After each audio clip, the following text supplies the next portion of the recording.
Kev, what if I told you I'm going to put the fire out? In context? The song that's playing, it says they're going to put the fire out. Oh, okay. Or maybe they said fly again and I heard them incorrectly because the name of the song is Fly Again. Okay. What's going on, everybody? It's your boy Mark Summers, Major Linux, twitch.tv/Major Linux, and it's time once again for another episode. Wait, hold on. This seems familiar. Didn't we already do this? We were wearing different shirts back then. Oh yeah! Hey, clean shirt. This is another episode of Tech Talk Thursdays for January 18, 2024. Of course, I'm joined this week and every week by Kev. It's your boy Kev in the building. In the building. Also liking the whips. Whoops. Punch. It's about the punch. It's about the punch. Punch. You got the whip. But the punch. You got the punch. The punch. You got the pole. And we're joined in mute by Sinziak. He's currently working on some issues. So, hey. Yeah. We'll hear from him soon. But right now, just gracing us with his presence. Maybe to kill a little bit of time because we've got like 8 stories to talk about this week. I think 8. Maybe? Yeah. No, about 10. Okay.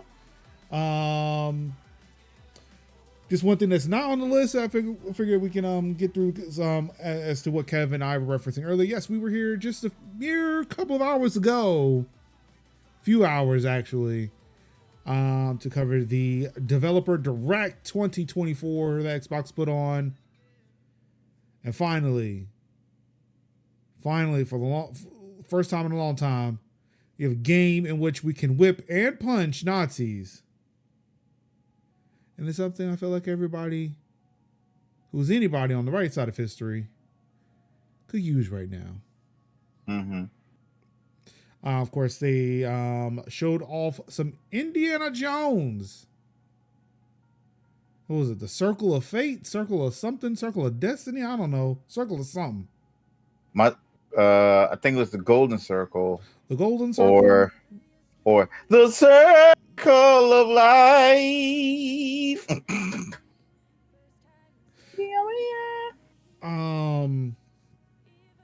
So yeah, they had showed some of that stuff off. Looked cool, but not feeling first person indie. Just Nah, I was not feeling first person indie because I was like, I said, if it's not like third person, like in like Uncharted, it's like why are we even doing this? And yet here we are. It's like, damn.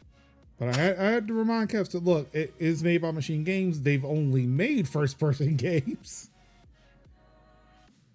But I mean, they could try though. I mean, look, that's what I was going to say. Is like they could have tried something new. Could try something new, flex on it. Not sure why we went first person with that, but yeah. I mean, look, I guess we've also made the arguments that hey, maybe people should stay in their lanes, and Machine Games said, you know what, we're showing this to Kev and Major. Maybe we should stay in our lane. That's what they will want. Of course, I was surprised and then not surprised to see that Harrison Ford was starring in this game. Yeah. Which it His may likeness be was. Yeah, it may be Harrison Ford, but also from what I've heard, he wants nothing to do with Indiana Jones. So, hey, let's just put in his likeness because that's who Indiana Jones is. And then maybe AI his voice. I mean, them last 2 movies have definitely proved that he doesn't want nothing to do with it. How the kid's giving me a paycheck. Yeah. Now I know he was definitely over like being Han Solo, but it was like, I was like, sir, you keep making Indiana Jones movies as if people wants to see it. Come on now. Come on now. Do you not remember Crystal Skull? Come on now. Come on. Dial of Destiny? Yeah. Mm. Circle of the Golden Shower? I don't know. Yep. Oh, I looked it up. It's the Great Circle. The Great Circle? Yeah, I feel like the Golden Circle would have made a lot more sense. I mean, okay, sure. Yep. It probably made sense when we watched it, but now, like just a few hours later, having not heard anything, Yep. Yeah, I'm not sure if I'm feeling that title. You know, quick Indiana side note. I remember watching Big Bang Theory, and Amy.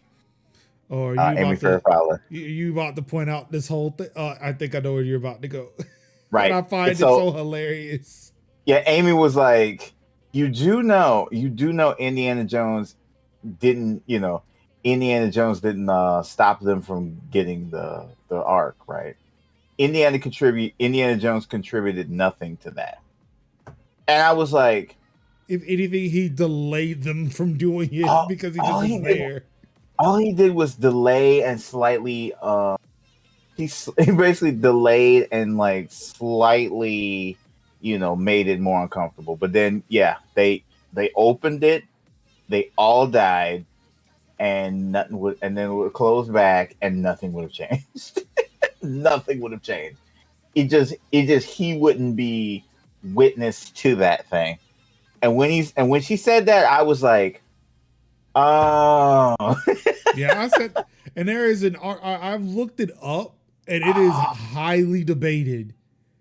It is actively being debated to this day. Like, but no, nobody wants. But no, no. I mean, of course, it's highly debated, highly contested, but they still opened the arc. Nothing changed. He delayed them. Like he delayed them in some, but then he also helped them in others. Right. Because I think it was something he did that led them to it. It was like, yes. Well, if he wasn't there to do that, they would have been in the wrong place, but they would have eventually figured it out. They're not dumb. No, they're not dumb. They're just, it just took them a while. It would have took them a little bit longer to figure out where they needed to go. If it wasn't for him. And it was like, damn. Could have sat that one out, dog. Yeah. That was one of those like, wow. I'm fam. There's never been like a movie theory that has changed me to the core of my existence like that, when like he sure as hell didn't do anything. I mean, like I say, he didn't do anything. They still would have opened that damn thing. Motherfucker. Speaking of things that have changed my life, has nothing to do with Indiana Jones, video games, technology, anything like that. I found out late last night that Nikki Haley is Indian American. Yes. How long have you known that? I wouldn't say I'm like today years old, but I definitely knew that from like about a month ago. So, okay, because I told my wife that. I shared the same thing with my wife, and she was like, yeah, I knew that. It's like, but how long did you know? It's like, well, I found out last week. I was like, okay. So I still feel like within a month, that's still like, okay, I'm not too far behind. I'm just waiting for someone like, oh yeah, I knew that for like 20 years. And I'm like, that's bullshit. Like when she ran for or when she was the governor of South Carolina, I knew. Like, that's bullshit. So nah, you like ain't nobody knew this woman was straight ass. She was Indian. So that is a white woman. It's a white woman, and yet that's the part that makes it. Does that make everything that has happened thus far even more frustrating and sad? I mean, no, because of Vivek. Vivek literally did it as an Indian man. Well, see, but what then makes you it also worse, what makes it worse for her is not so much that what she was doing, but how she was doing it. Not so much like, oh, she was doing this as an Indian woman, but the fact that she was hiding it. It's like you're hiding your. It's almost like telling Drake, like you're hiding a child, but it's like, you're hiding your identity. it's the equivalent of I'm switching up myself and I'm switching up everything that I'm about from the inside, and I'm not really like telling nobody if they ask. If they assume that I'm a white woman, it's their whole. If they assume that I'm a white woman, then I'm a white woman. It's in like their eyes. reverse Rachel Dolezal. Yeah. It's not like you're not living your true self. You're not being your true self. You're not being the person that you were raised or grew up to be. But then you're switching it up, and then you're also saying like America is not a racist a racist country, and then also having instances of racism. There was literally a clip that I seen where she was like, "America's not a racist country," and then her following up with all of the racist like interactions and things that she's had done to her when she was young, and then as she progressively got older, and that what happened to her and her father. And I think that in itself is kind of, fucking wild to me that happened. No, but it's kind of like that happened to. And yet here you are saying like, America's not a racist country, as bad things have happened to me. So that's weird. No, that didn't happen to Nikki. That happened to hold on, give me a second. Don't try it, Major. That happened to Nimrata. Yeah. That didn't happen to Nikki. That happened to Nimrata. Yep. Nimrata Randhawa. Yep. That is your name. That is your name. And yet that is your whole name. That's what I'm saying. Like Vivek Ramaswamy was like living his best self, and his self was garbage, but he was at least living his name. He was at least being, thing of his culture and saying like, okay, I am an Indian man and I'm running for president, but then also being, I am a bad person, and also wanting to close loopholes that allowed you the success. That's kind of a rough thing though, but it is what it is. So again, be yourself, be the best part of yourself, because at the end of the day, who gonna want you but the people than your own people at the end of the day. I was telling my wife earlier too, was like, yeah, like looking at some pictures of her now after learning that fact, it was like, okay, I can see it, but also are people darkening her image to make it more obvious? This is just wild though. Anywho, we got news to get through. I can't continuously have my mind being blown about what I learned about Nikki Haley last night. Oh, let's see. Well, so what I failed to mention earlier today, I can mention now because I have the list. Yeah, we got some AI stuff to talk about. We've got some job loss to talk about. We've got some tech talk commandments to talk about. Indeed. So let's get into it, shall we? First off, starting with OpenAI, unashamed that it needs copyrighted materials in order to train. Oh, that was funny. Y'all saying the quiet parts out loud, right? Like writing it in documents to the UK, like, yo, look, we understand, like, you're like, people are saying we should use open source or public domain material. That'd be a cool thing. Like, it would be cool if we did that to see what our AI would do. But to give the best AI that people want, we need to be a part of the zeitgeist, man. And unfortunately, all the popular shit, it's copyrighted. So we got to run on that. And look, I mean, it's fair use, right? My argument is like, Dog, nobody was asking for this. Mm-mm. Nobody was asking for generative AI, which means you didn't have to do this. No. Like, it's a thing of like, okay, you created something. You created you did a proof of concept.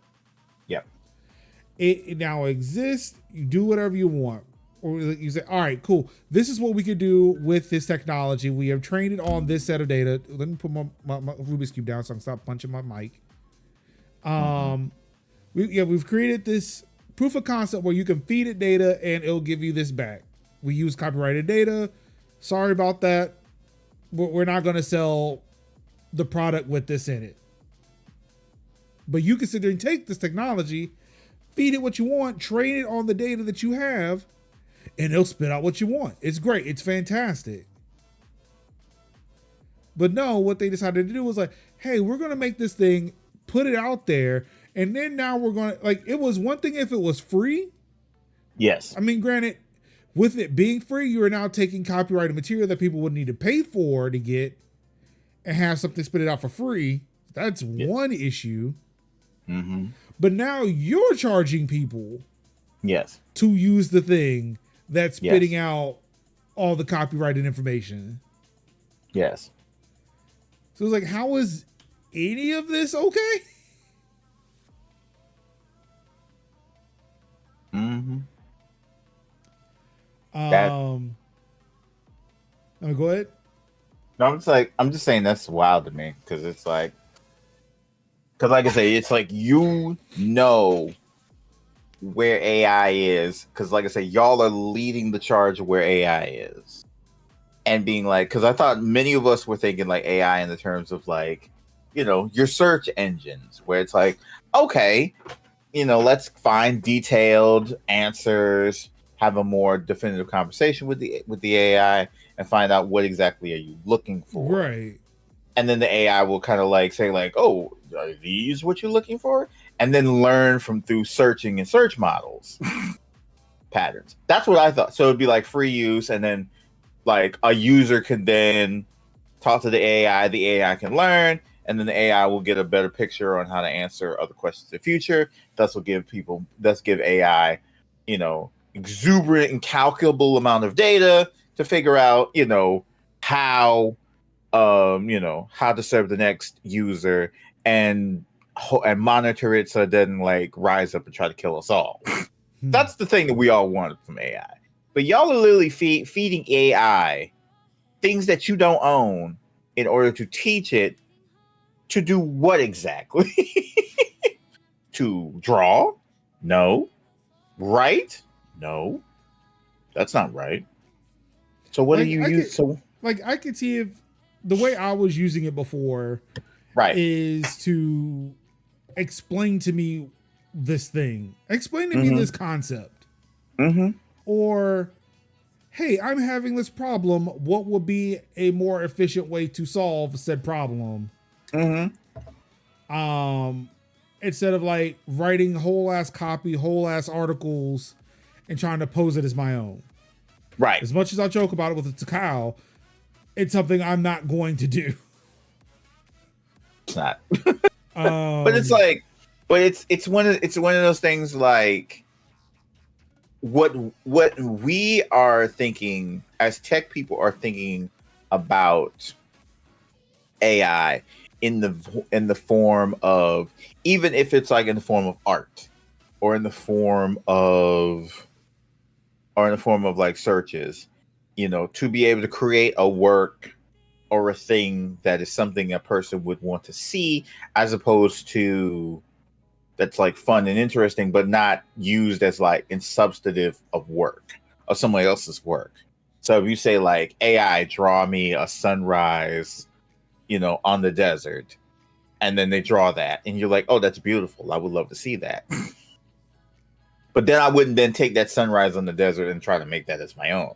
Right. Or have a watermark in the bottom that says this has been generated by AI, as if that would stop anything, but at least be able to show that because now we are looking at pictures and we're clearly being able to disseminate the fact that this is AI or not AI. Because how faces are drawn, how textures are drawn, how eyes look, the fact that there are no words in it because AI can't really distinguish words. It's getting better, but it's getting better, but it's definitely a slow process. But that's kind of like that in itself is kind of weird because AI is not going to be able to properly draw the distinct shape of a Pokemon or Pikachu or Cloud or so we could definitely disseminate what AI is, but if we task it simple things, then it can probably draw from it and go. But you're not even using like free sources or non-copyrighted sources or being like, let's tap into Gettys and work this out. That kind of stuff. It really is just like y'all are just really just being like dumping pictures into the AI and say like, figure this out. The other thing like I had an issue with this was they were explaining like, hey, we've built things to where you can opt out your website. You can put a robot.txt file on your website to say don't crawl my content. And it's the thing of like I equated this to digital colonialism, right? Yeah. Where it's like the colonizer will come in, take all of your culture, take everything you've got, and then leave you with nothing. No compensation or anything. It's almost like TikTok where black folks will come up with the dances and then the white folks come in and do the white folk version, and it's just like, oh, this is horrible. Right. Why? No, please stop. With no attribution to who created it, who did this, who did that, none of that. And it's like I feel like as a website owner, as someone who's generating content, I shouldn't have to tell you no. You should ask me from the forefront. Like, you never know what I'm going to say. I might say, sure, it's whatever. I don't care. It ain't that big a deal. I'm not making money from this. If this will help create an AI that will then talk like me, cool. I'm looking for an AI that will do that. I want to put in all of Major Linux's works into a system and see what that system will spit the fuck out. And I found a system that does that. And it is awesome and it is cool. Right. But it is not generative AI. Yep. But Also, I shouldn't have to sit there and tell somebody no, especially after, as Merge points out, what's up, Merge? That they've already came and crawled the data anyway. So I'm already too late. Now I just got to keep from crawling more of it later. If we decide not to do it, if we decide to do it again, which we might, but we will at least know that you're not okay with it when we do it again. Exactly. This is what happens when the ideology of moving fast and breaking things, or fail fast and fail often, takes root without an ethical framework. Exactly. Yeah. Like I think I mentioned it in another story. Yep, it's in here because I wrote about it today. It's giving the fact that like this is the reason why those ethical AI teams were just let go. I cannot remember the name of the person to save my life, but I follow them on Mastodon. One of the people who had the biggest issues with Google's AI, and then was promptly ejected from Google.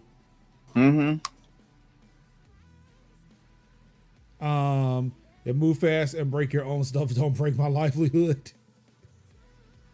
Yeah, it's fucking wild, and to know like one, Microsoft is complicit in a lot of this. Yeah,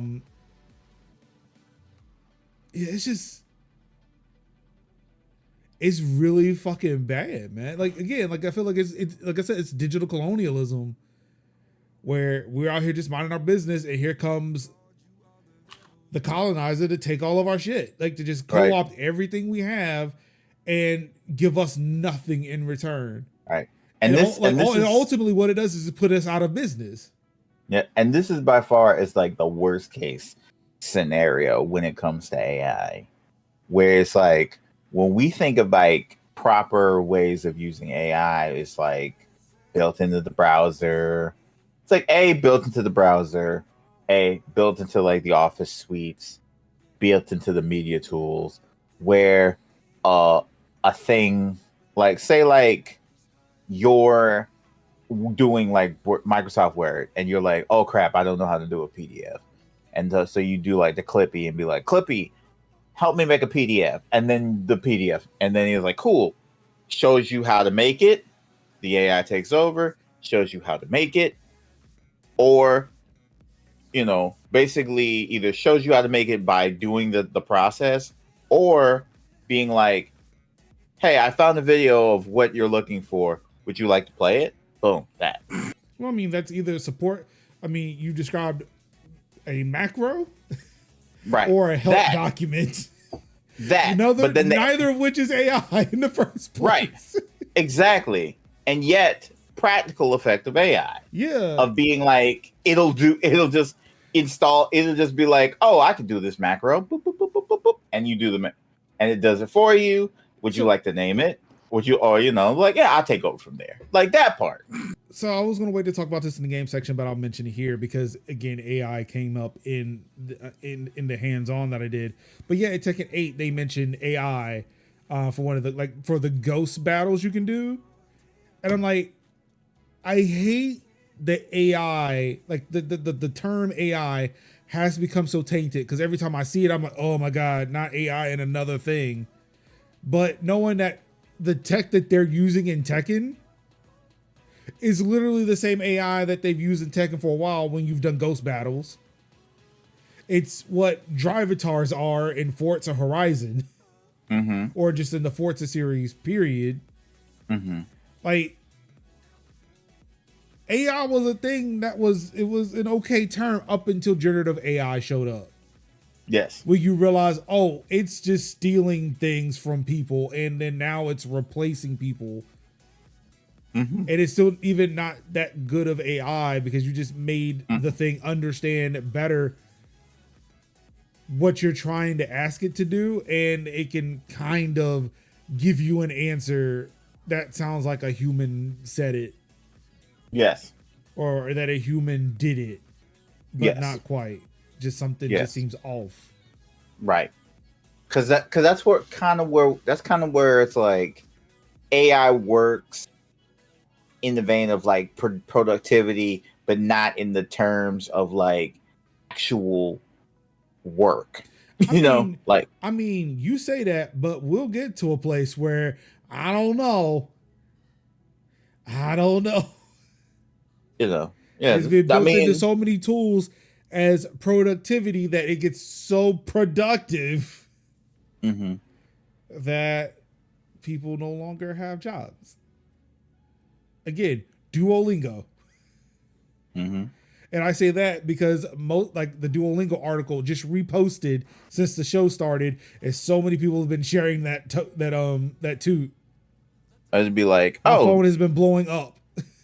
It'd be like, you don't have to learn Japanese for your job. I can just speak Japanese for you. Or no, it's the thing of, hey, you know how we hired you to write those scripts to teach people how to do Japanese? What if we just use this AI instead, which is cheaper than you and your team? So I guess this is goodbye. I see what you did there. But funny enough, I had to have this whole discussion and then some at the day job. In case y'all were wondering what we do outside of this show, I just wanted to know the same stuff that I have to get up here and rant about are things that I also have to rant about during my work hours. I mean, it was going to creep in eventually. It's not that it was going to creep in eventually. It was really just sitting here and going like, someone went so about that, and I'm just like, so what you mean to tell me is you are okay with the idea that we build a technology that would take the work that people do, cut the time that they have to do it in half, and instead of being like, cool, we can have 10 efficient, can have 10 people be more efficient. You went, no, now we only need 5 people. But Sin, they told us that AI would make our jobs so much easier, and we can focus on bigger and better tasks while the AI do the menial things. And here's the thing. That would be correct in theory, except that instead of giving those 5 people something else to do, you told them they don't have a job. But Sin, that's just go ahead and that's not what the tech bros promised us with AI. They said it would no. make our lives Tell me about better. this, because I gave them a 2-hour tech talk. Go ahead and nab the questions. I got the apologetics ready. This is where going to Christian schools comes in handy. Come with it. This is what they promised us. But yeah, no. Because the same people who thought this and are just like, me being more efficient means we don't need as many people to work here, are also the people who looked at me and said with a straight face, but Sid, everyone can't have a job. It's a competitive market out here. Whoa! Chile. And so I said to the person who said this to me, I said, there are people who get paid a lot of money to say for dumb you shit to like believe. that. No. I said, because I'm not trying to attack them. It was we're not there yet. This is the first time we had this conversation. So I'm just like, I'm going to give you the tools to investigate the way that you reason about these things. Now, if you decide to take those tools and come back to me with additional nonsense in the future, I will be reading you your Mirandas. However, the first, everybody gets one. I'm a support character. Everybody gets one. So the thing I said was, the people that have said that to you and have said that to me are also the people who, if they dropped a briefcase with $1 million in it, it wouldn't be worth their time to turn around and pick it up.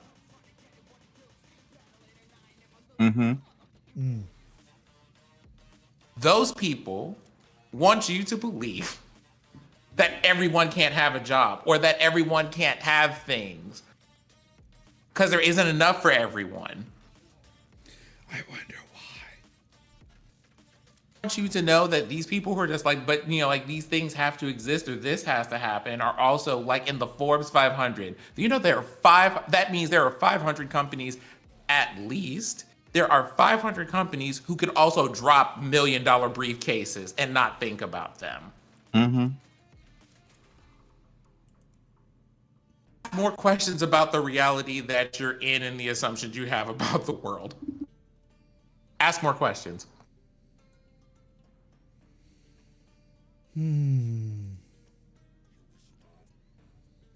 So that's what I do when I'm managing Google Sheets. Merch says, I need someone to create a CEO bot and a CFO bot. Let's see if that startup gets funding. Probably not. Probably not. You know something? That's not even true. I bet it would work.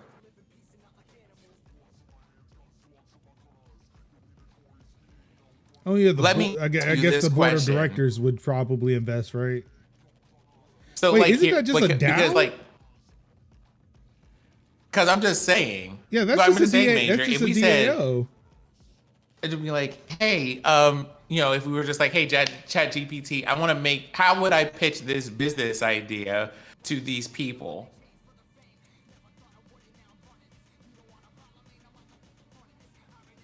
I'm pretty sure if we did that, we'd probably come up with something that's reasonably believable. No, that already exists. A decentralized autonomous organization, sometimes called a decentralized autonomous corporation or DAC, is an organization managed in whole or in part by a decentralized computer program with voting and finances handled through a blockchain.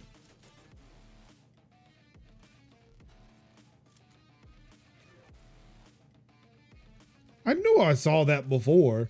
The Illuminati.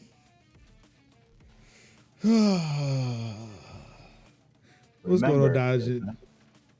Remember, there's no such thing as the Illuminati because the Illuminati would not be named.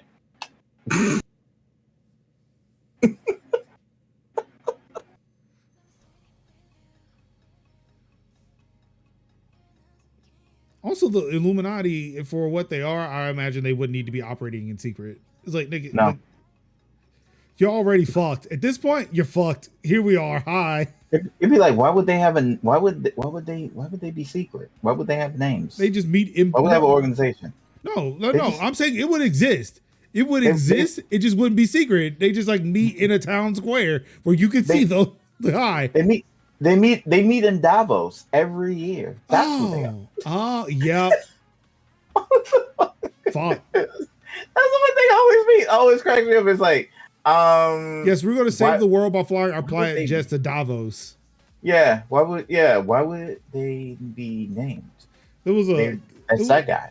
There was a comic that I saw, I think on Mastodon, where someone was like, "Oh my God, Greta's about to speak," and they were heading to a private jet lot in Davos.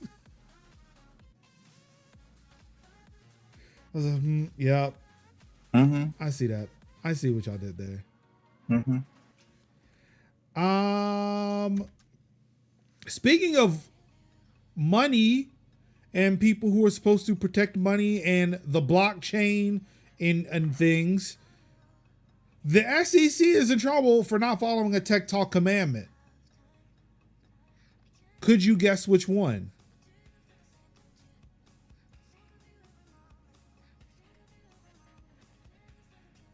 Yeah, I care about the environment and not want to breathe the same air as you. Let's say we got two-factor. Ding ding ding ding ding ding ding. That's number one.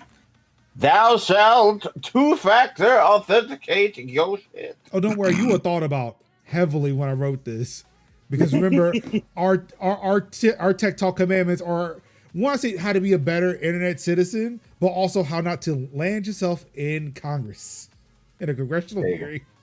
You'd be like, it's all fun and games till you brought in front of Congress, and then you got Senator Kennedy from the great state of Louisiana. Now tell me how my phone works.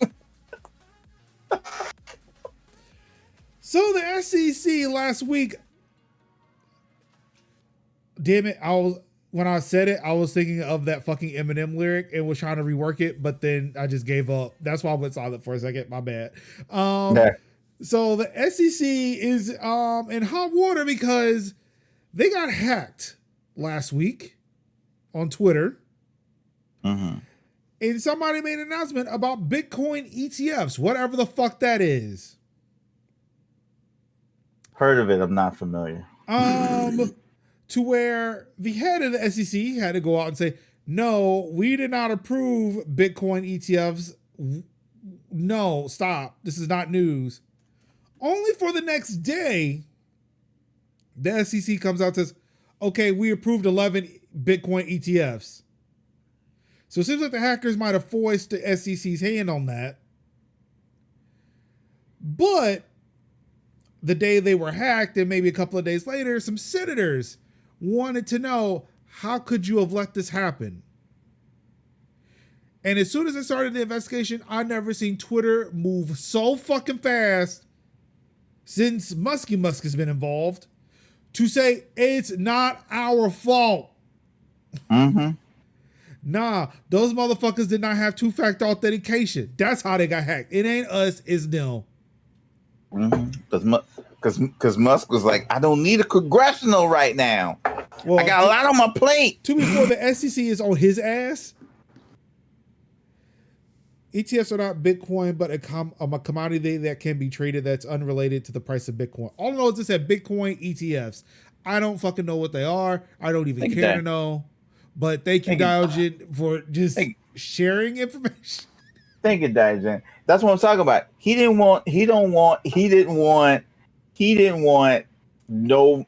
like, I don't need no more heat from Congress right now. I gotta know. Well, that's the thing. I don't need no more. He doesn't. So Musk does not have really heat with Congress. He has heat with the SEC. That's why he don't want the heat. But that's what I'm saying. No, I'm saying he dimed them out so fast because he just does not like the SEC. Mm-hmm. He's like, SEC's in trouble. I guess it would have been great if you had two-factor authentication. Couldn't be me though. Mm-hmm. They'd be like, that ain't had nothing to do with me though. That's on y'all. Why is it every time money is being talked about, BlackRock is not that far behind? That just tale is all this time.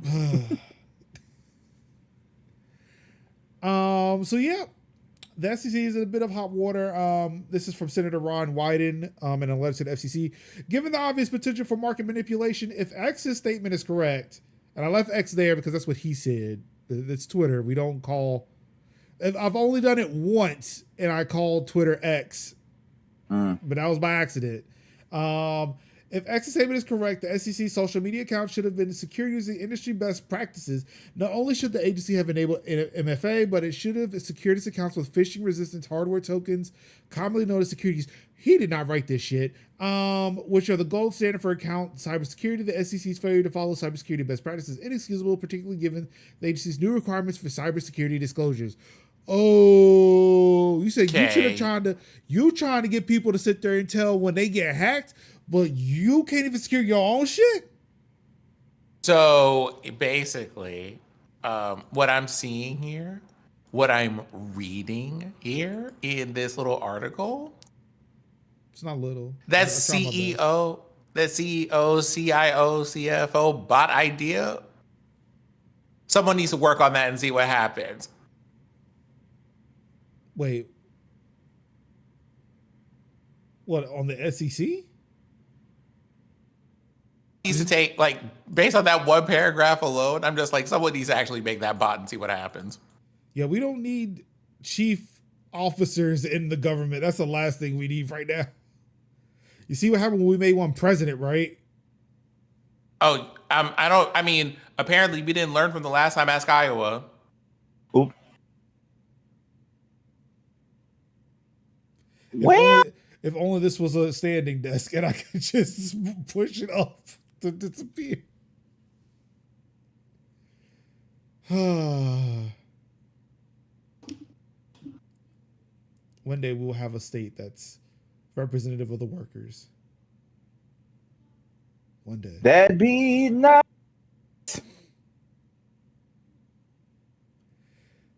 I'm gonna buy a flag. I said I was always going to buy a flag. Eventually, I'm going to, hey, Sid did the thing I wanted to do.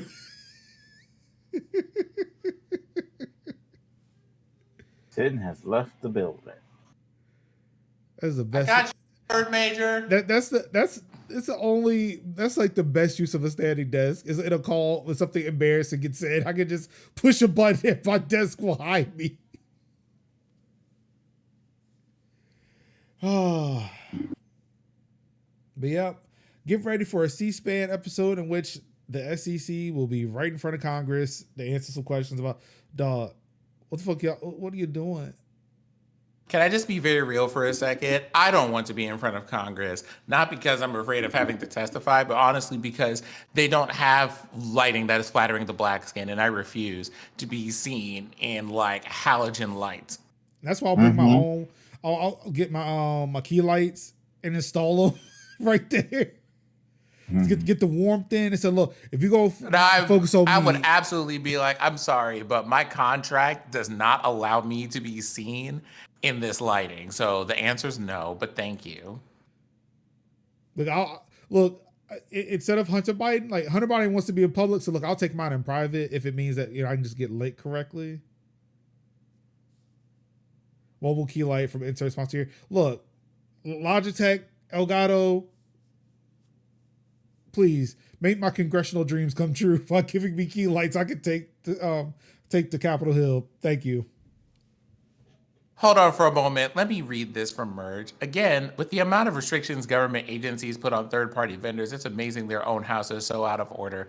I remind everybody that about I remind everybody that over the last 3 years, one of the greatest scandals was that something was sent from an unsecured, I can't remember whether it was a computer or a laptop using a Yahoo email address. So I'm just saying.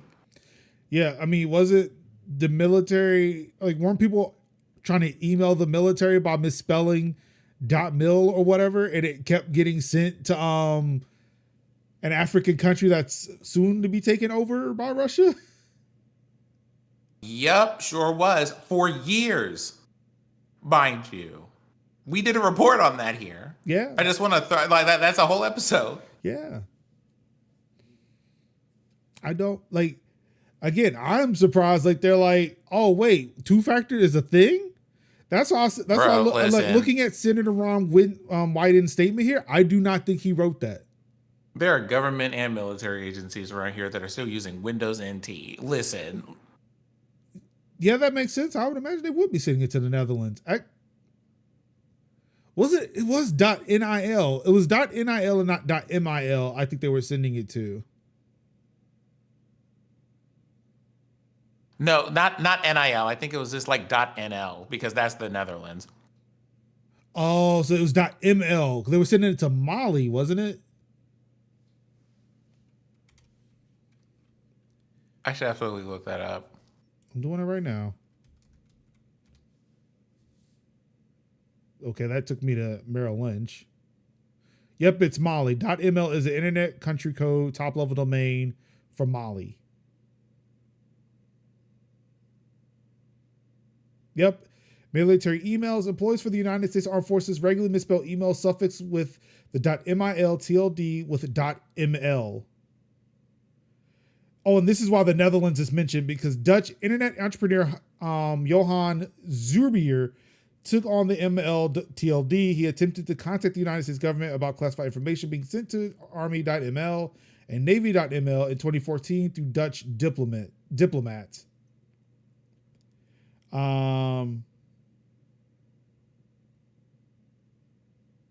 Let's see. Oh wait, what are we talking about? The Kurdistan Workers' Party? Go them.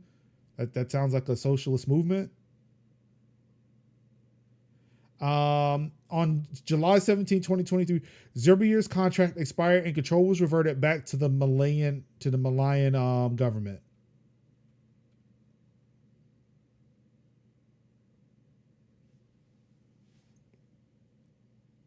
Who just sends unencrypted classified secrets over email? That part. No, don't apologize for all caps. I'd be yelling it too. Yeah, look, no bot has stopped you, so. Because the anger I would feel, just wild. The PKK is designated as a terrorist organization by Turkey. Oh, Wikipedia, you have let me down. Don't tell me the Wikipedia is a capitalist website too. I am sad.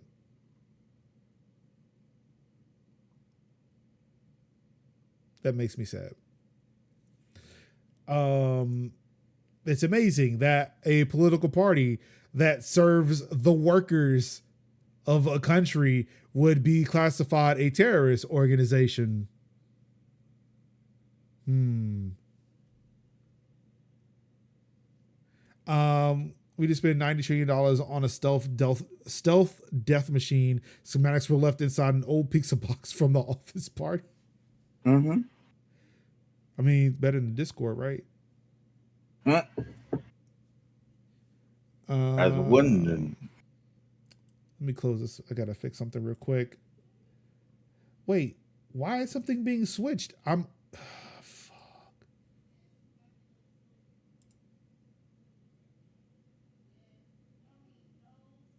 Why is my great? The music is not playing, and I don't like this. I don't like this one bit, Kev. Mm-hmm.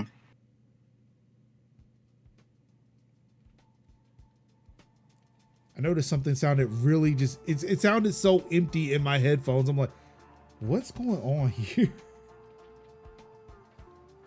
All right. Let's get things back on track now. So yeah. No, I have no hope for my government. I really don't. You don't have hope for your government? Shocker. Not this one. Is this your government? The SEC and the US government? It's the current one that runs the state. It's the current one in power. I do not claim ownership. I do not claim rights or ownership. I'm just like, I happen to be here. I'm a sovereign citizen. I'm here. I keep my stuff here. No, quite honestly, I'm only here and pay taxes so I don't get fined. That's it. Yeah. I think that makes you complicit. I think that makes you complicit. I want to say that makes me complicit, but at this point, here's the thing about being complicit. When someone says that about being here, it's giving the same vibes as you have complained about the way that society functions, but yet you are also a part of society. How interesting. And all I can say about that is, yes, bitch, and that's why I'm complaining about it. So here we are. It's giving Marshawn Lynch. It's also respectively like, y'all really could just shut the up, you know? Yeah, what the bleep said. But not Major specifically. Major's fine. Major's a delight. We enjoy Major, but just generally speaking, generally speaking, the people who are just like, well, actually, and then adjust their glasses. I'm like, if you don't take those wannabe Warby Parkers out of here and get out of my face. Look, because the three of us are wearing glasses, can we get sponsored by Warby Parker? I mean, that would be nice. I could use a new set. Look, I have like two half a boxes of contacts left. I have not. For each eye. I want to give up contacts now. Can we get a Warby Parker sponsorship where I get some dope glasses? Even I love my Shaquille O'Neals. they have camo on it. Yeah, I have not had my eyes tested since way before the pandemic, so I am definitely overdue. But look, I have not, like, it had been a while for me too. I had to wait till open enrollment for my wife so I could get eye insurance, and then I went, and even then I was kind of like, man, I don't know. Like, I know y'all are doctors and all, but this is going on my face. That's where the COVID comes in.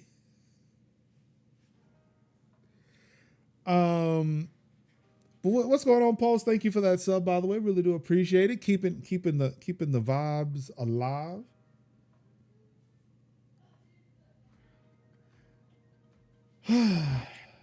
But speaking of companies and maybe putting CEO bots and CFO bots where people should be, Discord. Discord is the newest company to be facing layoffs. They are laying off 17% of their workforce, which is 170 people across various departments. And of course, sing it with me now. We grew too quickly and expanded our workforce even faster, increasing by 5 times since 2020. As a result, we took on more projects, became less efficient in how we operated. Discourse, are we sure that, part of the problem wasn't like a number of increasingly invasive, weird features, plus AI, plus the fact that people had to opt out of having their voices recorded accidentally because you decided to activate a whole feature that was on by default? Are we sure that issue that caused people to have to migrate to places like Gilded wasn't the problem, Discord? I feel like that might have helped because then, hey, not as many people are using the product that aren't paying for it.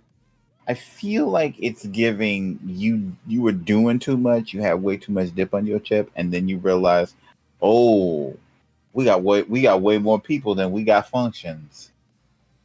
Or no, they had way more people than they had funds. Oh, Major, I know that you said something about people like using the service but not paying for it, but I would like to bring us back to a number of times that there was just a spike of, hey, what if we decided to just collectively cancel all of our fucking Nitro subscriptions because y'all were over here on some mess? Didn't that Yeah. happen like twice You're right, in that did like happen. a period of like 3 months? And Yeah. Discord was like, oops, shit, never mind. Yeah. Never mind. Yeah, that We did good. happen. That happened. And now Yeah. and now a year later we're here. Mm-hmm.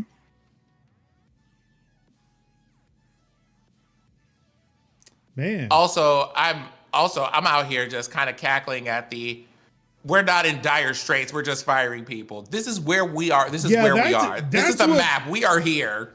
That's what really fucked me up. And that's why I put it in the transactional hiring. It's like you just hire people to do shit during the pandemic. It's like, hi, we're family, but also goodbye. You know what it's giving? We're gonna let you go. It's giving the opening, it's giving hiring a whole bunch of people and training staff for opening week at a new fast food place and then cutting half of them. Mm-hmm. It's giving cutting off seasonal workers. Yep. At Best Buy. Mm-hmm. Right. It's giving like December, like January. We need to scale down. Because at least those people know what's happening. But like this was like, like we're making money hand over foot. Like we don't need to cut you, but we're cutting you. I think that part for me is the part that is always the most bothersome when I read articles like these. Is just the settled knowing in my bones that most of the time this doesn't have to happen because either A, y'all aren't in a financial position that requires it, or B, how are you firing 1,700 people instead of not giving the CEO another $1 billion raise? Mm-hmm. You know, Daijin made a good point, like being like considering a lot of these people on these projects, especially like on game projects, you see them a lot as like temp, as like freelance, as like seasonal work, because why would you just be so callous of like firing people if you just like, if they're part of the family, they're part of the thing, and I'm like, it's just bothersome to me because these people are hired full time. That's the thing. Like they're not report. Nobody's really ever reporting on temporary workers being let go because that's the nature of the business. They knew what they were doing. The reports are coming in for people who are hired full time. Yeah, who have been there for years. That's what's sending me about this more than anything, because like you hired these people full time to do this. If they were contract workers, we wouldn't have anything to talk about here because they, those people know that these things have a beginning and an end, and that is the thing that they choose to do. But except for Duolingo, we reported on contract workers then because they were just being replaced by AI, which means that Duolingo was just not going to hire any more people to do that work. It's almost as like you kind of see these people as expendable, but then you're also saying like, we're looking for you to be here and for expand. And that's like, I feel like people are going to come into jobs knowing that they're expendable and then being like, I'm not giving a fuck. I'm not taking no time off. And see, I'm basically for how long I start and how long I finish, you are just a number, a page, a line on my resume, and I'm not going to be sad when you're gone. I'm taking my check and I'm going to the next place. And that's the problem. So now we have this situation where, and I'm just going to talk about this in as raw way as possible because there isn't a better way to talk about it. There were a number of tactics that people used invoking the feeling of familial relationships. Yes. In order to get people to do things, operate in a certain way and all of that, or most of the time to get them to do things that were well outside of their boundaries, but we're family, so of course I'm going to do it. But you then keep showing your ass. So now we're here in a situation where people are just like, well, okay, under the rainbow and over the bullshit with this. So none of that works. Now what do you do? And then you get people who are talking about quiet firing and all of that, in addition to people being like, these people need to be put in their place and we need to let unemployment hit 50%. No, I did not forget that was said only a mere 8 months ago. And that's the thing, like, they don't want that. They don't want that. They think they do, but you don't. Like, no, what you think you like, it's the thing is, there's a thing that you think that's going to produce for you, and when it doesn't. Yeah, because I've been reading some things, and when you got enough people who have a shit ton of time on their hands, like, especially you're talking about 30 to 50% of the population has shit, just nothing but just shit ton of time on their hands. No, like, because we're not talking about. To be great for you. Well, here's the thing: it's not people with time on their hands; it's despondent people with time on their hands. I.e., nothing to lose. People from 4chan with free time. Right. Yeah, I don't think they're going to join the movement. I mean, they may go the anarchist route. They're not joining the movement. They're yeah, that's what I'm saying. They're grabbing the rocks. Yeah, they might join. They might be anarchists. But even then, it's like, look, if we could just get enough people to unite, I'm just saying, look, we can all have our way. We can all talk about. We can all talk about the revolution however we want. Just unite. So here's the problem, Major. With, like, the thing that I foresee here is that I feel like people would be very willing to get behind the cause, but first, and the thing is, the but first is the dangerous part, because but first, someone needs to get a piece of my mind. I have some rage I need to work out real quick. Oh, I mean, don't worry. Look, we set up on the streets. We give you a microphone or a megaphone. You can shout that shit out. Oh no, people don't want the some of the people don't want the microphone, Major. They want to do things that it would be considered an arrestable offense to do. Look, the revolution. They shot niggas for less. So no, like, this is where at some point there are some parts of this where you're just going to be like.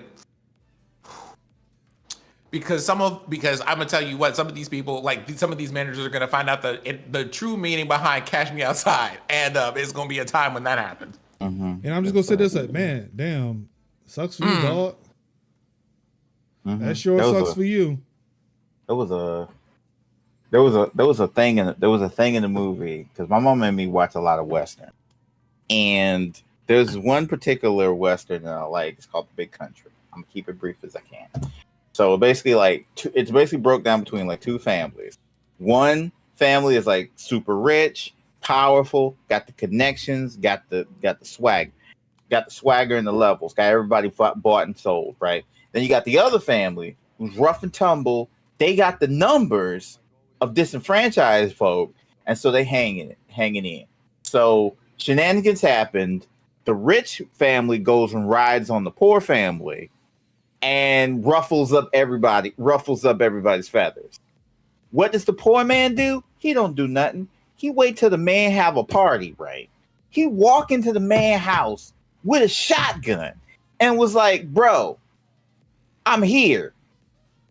You got something to say? I'm right here. You came to my house unannounced. I'm coming to your house unannounced. I got no beef. You had beef and you took it out with my wife and kids. That's fine. But I got beef with you. You want to square up? Square up. Threw the shotgun down. Shotgun down and was like, square up. I'm outside. And my man says, yeah. I ain't getting no sleep because of y'all. Y'all ain't getting no sleep because of me. It's basically like I'm in your house. I'm in your house. I got my feet in your couch, and what you gonna do about it? Not a thing. You wanna pop off? I'm outside right here. Name the time, name the place. You wanna start now? I'm good now. Pop off in front of your people. Oh wait, Kevin. Yeah. Are we talking, like, this reminds me of that guy that came outside saying a whole bunch of racial slurs and said, ain't nobody gonna do nothing. And every black person in the area pulled up in their house and said, come outside though. right around the time of the holy holiday of the Mississippi Minking. That like whole month was just people being like, energy matched. Where are you? We're outside, and they're just like, we did it. I mean, we got you recorded right here. You said pull up, and we are here. So you what's up? invited us. You told us where you lived. You told us to pull up. Here we is. Where you at? And and my man was like, it was at this moment that he knew he fucked up. Right. You said your whole government. You said your whole government name and your physical mailing address. We came out here with the black Air Forces and a T-shirt and time. I took PTO for this. You better come outside. We made a fresh T-shirt said insert face here. Boom. Just fill in the end date. Started the mutual aid to get people out of jail. Right. We have already saved up enough bail money to get to all cover of us everybody twice. To get all of us out twice. We got some people that will be like Sugar Ray from Harlem Nights and get us all out of jail. We ready to go. I remember. I have not seen Boogie Nights, but somebody shared that scene on TikTok. Harlem Nights. What did I say? I did say Boogie Nights. Yeah. Totally different film. Yeah, Harlem Nights. Excuse me. Thank you. I have not seen either of them, by the way. So my previous statement was also true. I've not seen either of them. So you just shot me in my pinky toe. Mm-hmm. I see. So like I've not seen either of those movies. I've not seen Harlem Nights. Like somebody did share that scene on TikTok where a dude just rolled up and said, "I'm here to bail him out," and they laughed. They tried to laugh him out, but he pulled up he just threw all that cash on the police counter. He threw a big wad and said, "Give me a receipt." I was like, yo, I don't know what the fuck this movie is from, but yo, that's the energy, my nigga. Yeah, see, that's what I'm talking about. You need to watch Harlem Nights. I think it's on one of these sites. Hold on, I'm gonna look it up. I think it's probably Max. It was Max the last time. Oh, that was in Ubisoft where I wrote about the thing you're now doing. About having to go to a website to now figure out where your movie is that you want to watch. Mm-hmm. And we'll get to why I have an issue with that once we get there. But yeah, Discord. We were cool once. Not anymore.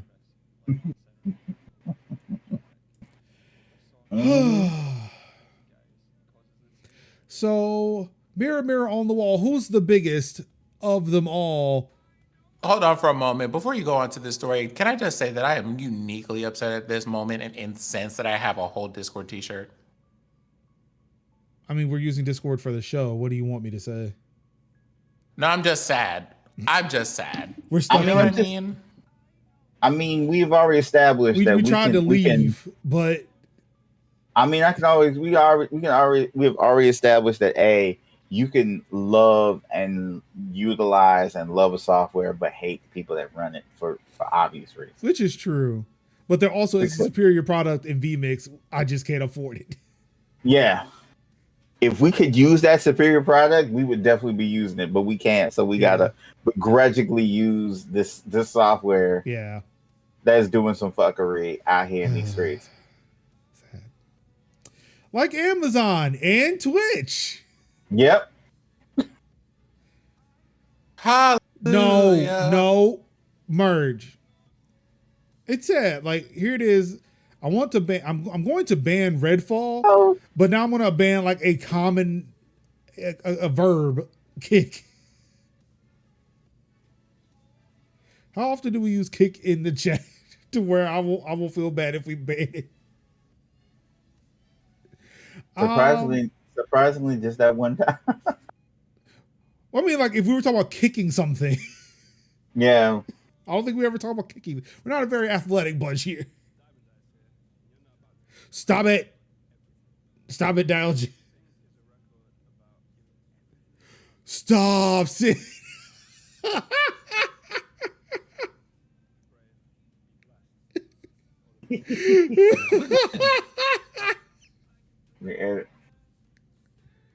Hold on, I guess while we're here, right?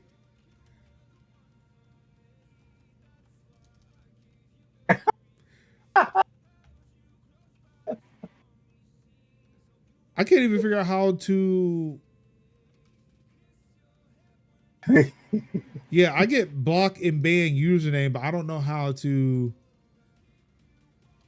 How to what? How to block a word using the / command.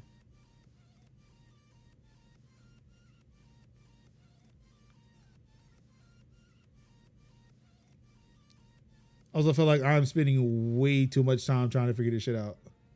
You don't want to do that right now. I really don't. Go away. I actually ran across someone promoting their forcibly push with leg stream. Had to block.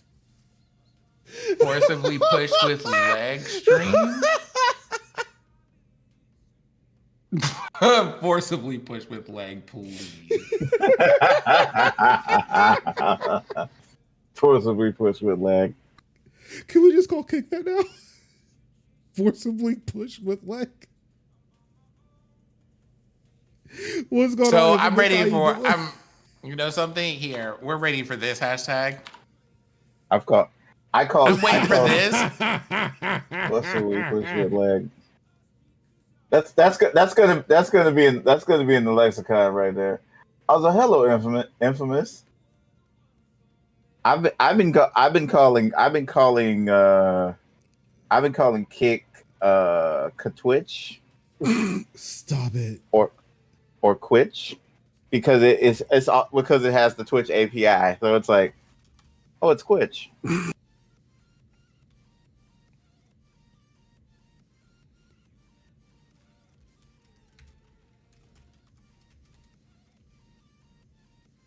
Forcibly push with leg. Anywho, Amazon and Twitch have been cutting some jobs lately. Of course, this is after Amazon decided they wanted to put ads in your in your TV shows after you paid them not to do that. And Twitch just cut out a whole fucking country from its platform. It's like, you know what? We haven't done enough. We need more money from you.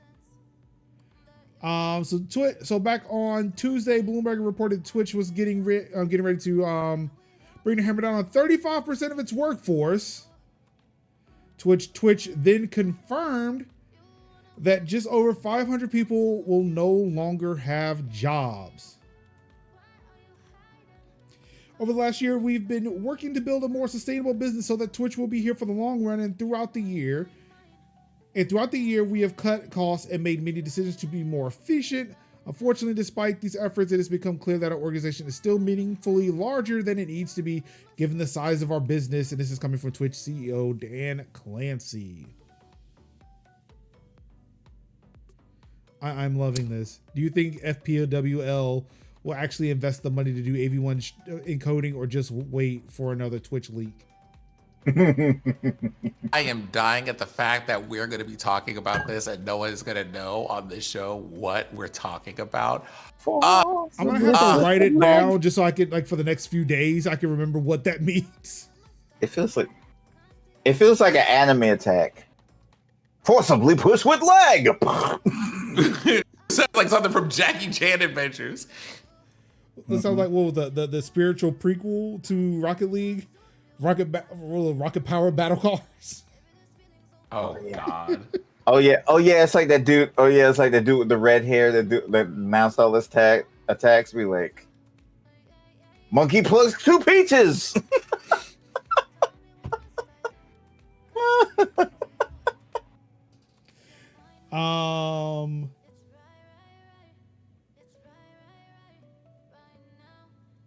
Let's see. So the moves Twitch made here echo Unity's latest cuts just a few days ago.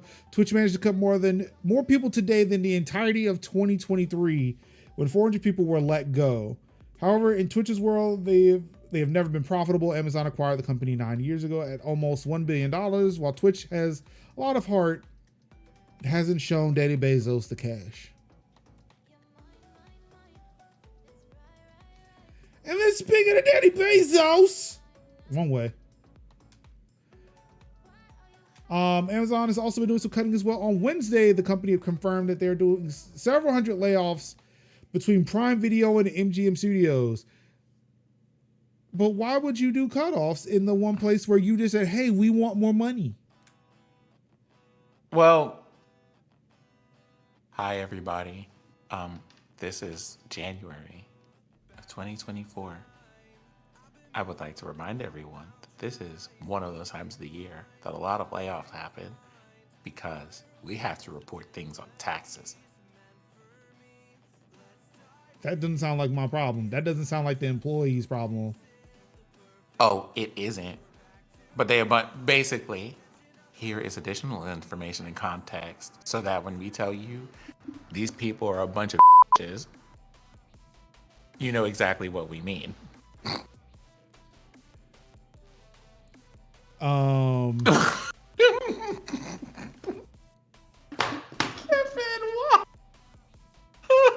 is this? Click on it. Oh my God. Oh, I can hear it. It's being routed somewhere that I can't listen to it off right now.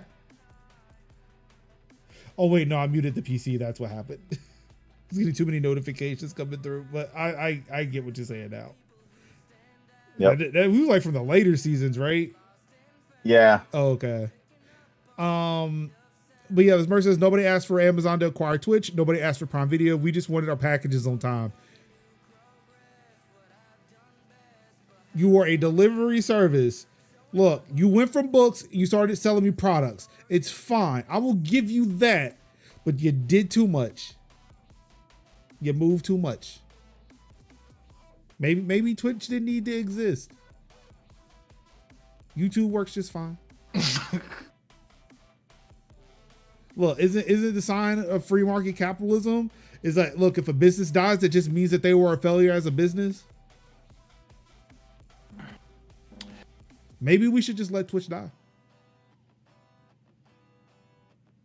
Anybody ever consider that? And mind you, like, I need everybody to understand that that is not a facetious thing to say. And when I say that that's not a facetious thing to say, it's one of those things that are half joking, but it's also kind of a difficult thing to reckon with on a certain level. That a lot of things that we're just kind of like, we want this because it's better for the world, means a lot of things that are terrible for the world that are built, and everything that was built with it or on it are going to have to crumble in the process. And if that means it's this platform, then I mean, oh well. I mean, look, if we want to be stuck with capitalism, you got to play by capitalism's rules. I'm just saying. There is a better way. I mean, I still wouldn't say that Twitch would survive that either, but there is a better way.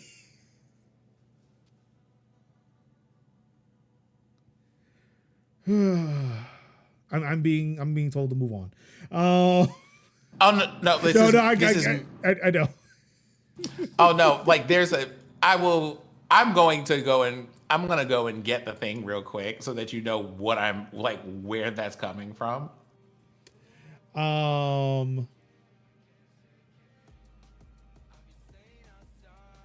Yeah, also, like, we talking about, like, nobody asked for Amazon about Twitch or for Prime Video. Nobody asked for Dan to be in a van either, but that's where he was instead of fucking working on his business. Like, I did not realize how much of a hippie this motherfucker was. Who? Dan Clancy. Apparently he's a former NASA engineer. Or something. Anywho. Google! Another giant company has laid off about 1,000 people. We can only guess because Google won't give us numbers. They've laid off people. They've laid off, let's see, a few hundred roles from the Pixel, Nest, and from the Google hardware team, the Google's core engineering team, and its assistant team. And then another few hundred people were cut from their sales team, their advertising sales team. Now, of course, in the article, I was being an asshole about it. It's like, well, if you was like 3 to 5, if you was like 3 to 5, you're talking about a few hundreds, 300 to 500 people. So we're looking anywhere between 900 or like between 1,200 and 1,500 jobs that were lost. Only because they just kept saying hundreds.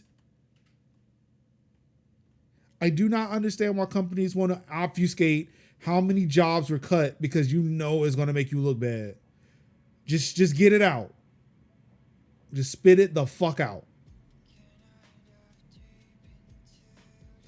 But yeah, this is one of the ones where I was saying like AI is coming in. Now, while none of these mention AI, I saw another report saying that the ad sales team was moving more towards like AI based ad sales or whatever.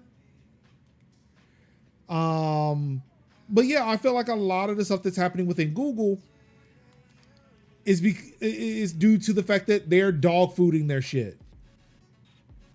They are using the AI that they have built in their products as they work, and they realize that, hey, just like Sim was saying, like it now takes half the time to do that work. It takes half the people to do the work.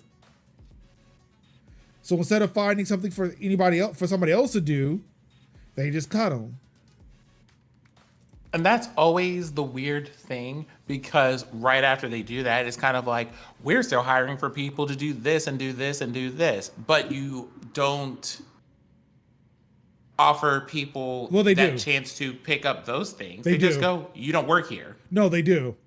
So there was one thing about Meta from last week. Well, I mean, about Meta, I'm just saying that that seems to be a general practice with these things when we find out about, hey, we just cut off these people because of AI reasons. And I'm like, did you give them a chance to do anything else? Well, yeah, so that's what I was saying. So one thing I said about Meta, that's also happening at Google too. That they will give these people an opportunity to apply for other positions within Google before ultimately giving them the box to say, you got to go. So that's at least happening at Meta and at Google. I can't say that's happening everywhere, but I will say that that's at least happening at those places. Child, I got Major out here having to say good things about Google. Look, it's not easy. But when you're like, again, how many of these articles have we gone through? You have the notion, you can see how many of these articles I have written. I need some level of positivity. This eats Major be looking, be scrounging. Is this like I just need a crumb of like this situation? Look, I wrote 5 articles that weren't about merch. Look, Get this man out of here. I wrote 5 articles that weren't about layoffs, and then I wrote this YouTube one, and I was like, you know what? I had a good run. But yeah, YouTube is the latest team at Google that suffered cuts. They suffered 100. So we actually know how much left YouTube. Then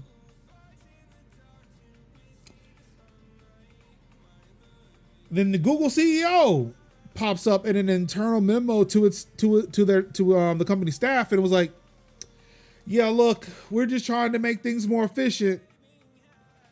But if you're worried about getting your job cut, stay worried. We coming.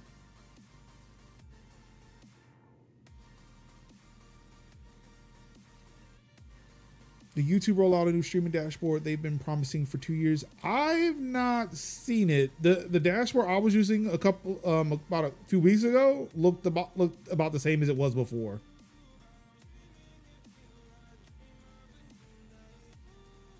But yeah, this is also where I mentioned, like, I feel like Google is dog fooding their products, and like with them trying to use the AI that they're building, it's not great for the people who are working there, but you know.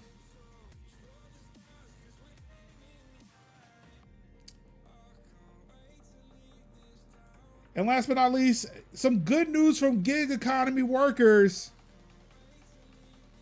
The U.S. Department of Labor has issued a rule that says, hey, if you are a gig worker and your whole livelihood depends on the service you're providing the gig for, they should treat you as an employee. Hey, let's go. This rule should take place in where I put that date in here somewhere.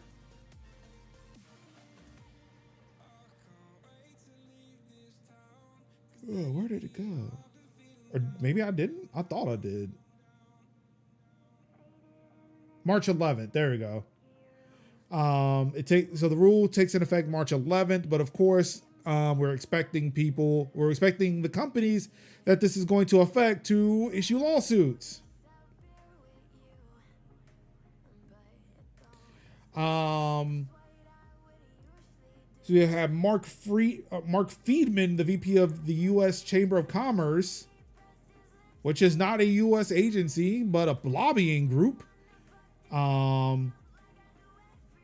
It is likely to threaten the flexibility of individuals who work when and how they want and could have significant negative impacts on our economy.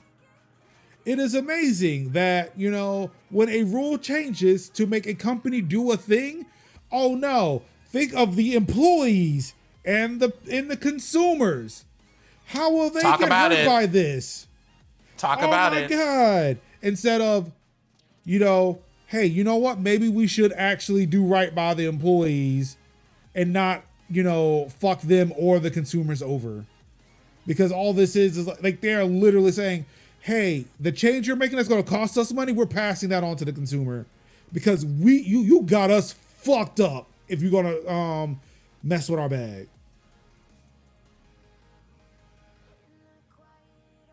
Were all these companies threatening to leave CA because of similar rules? I don't know if there was.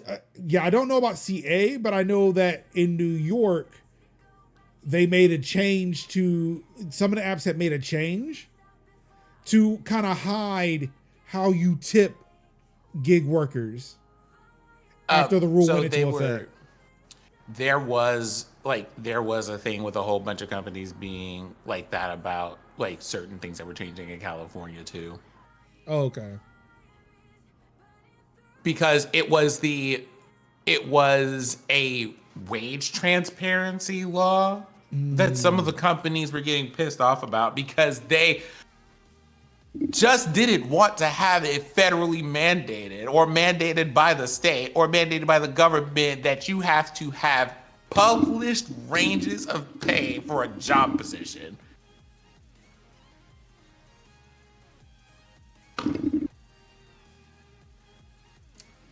It wasn't like a mandate for how you need to give people raises, you need to ask them benefits. It's just when you post a job position, you have to have on the job position, the lowest you might get paid is this, the highest you'll get paid is this. That's it. You just have to tell people what they're getting paid, and it has to be publicly available information. And people got pissed off about this.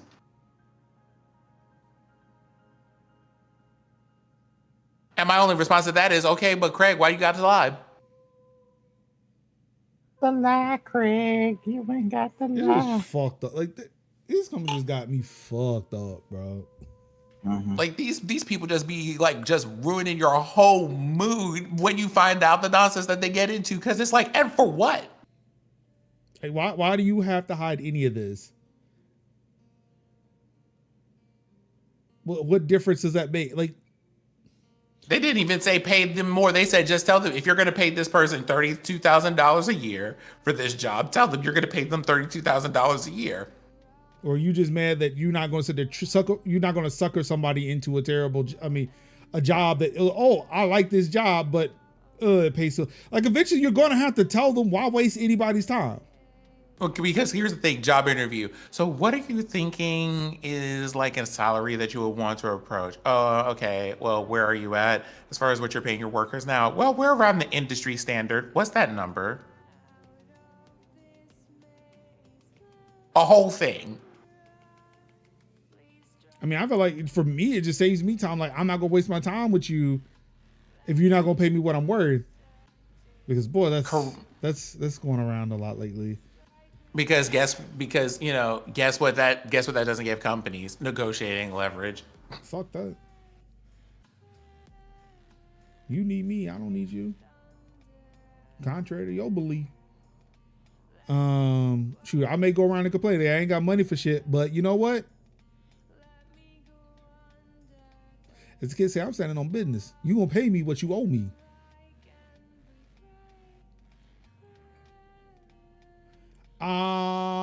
Who's ready for some gaming news? Yes. It's time for more Tekken. Tekken.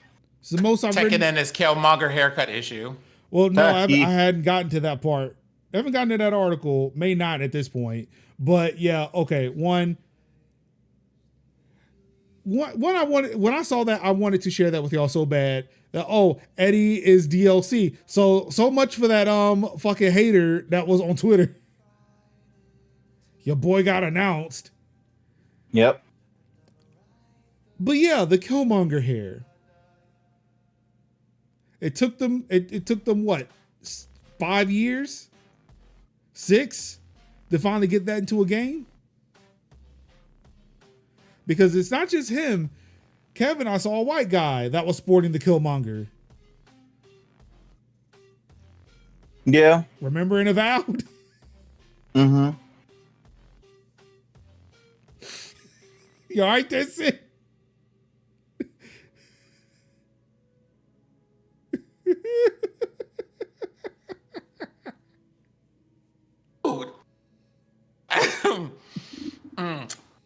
Sorry. Please continue. So yeah, on the heels of the conversation that was going on about, the Tekken creators being racist for not announcing Eddie for some reason because Leroy and Raven did not exist in this scenario. Also Julia and Michelle, while not in Tekken 8, were also in the Tekken series, but whatever. We'll move on to that. Harada was disturbed. I forgot what the phrase was. A little distressed when he found out that, Native Americans did not like how they were being represented in Tekken. Mainly because, again, Japanese man probably does not know about Native American heritage. And in the 90s, it's not like people were doing that much research, and it was an arcade game. There ain't but so much you can do. But like 20 polygons. But it's like I think from what they were saying, from what he was saying, like Namco chose what the Native American would look like in the game, not him. He just made the character, like they just made the characters, been in the characters for a while. Some Native Americans, including the person who initially wrote the tweet that got this response, thanked him for having Julia in Tekken. Also thanking Nightwolf for being in Mortal Kombat. Even though both of them are definitely stereotypical depictions of Native Americans. Or T-Hawk in Killer Instinct. Yep. And I want to say is there a Street Fighter? There's not a Native American Street Fighter character, is there? I think there is, yeah.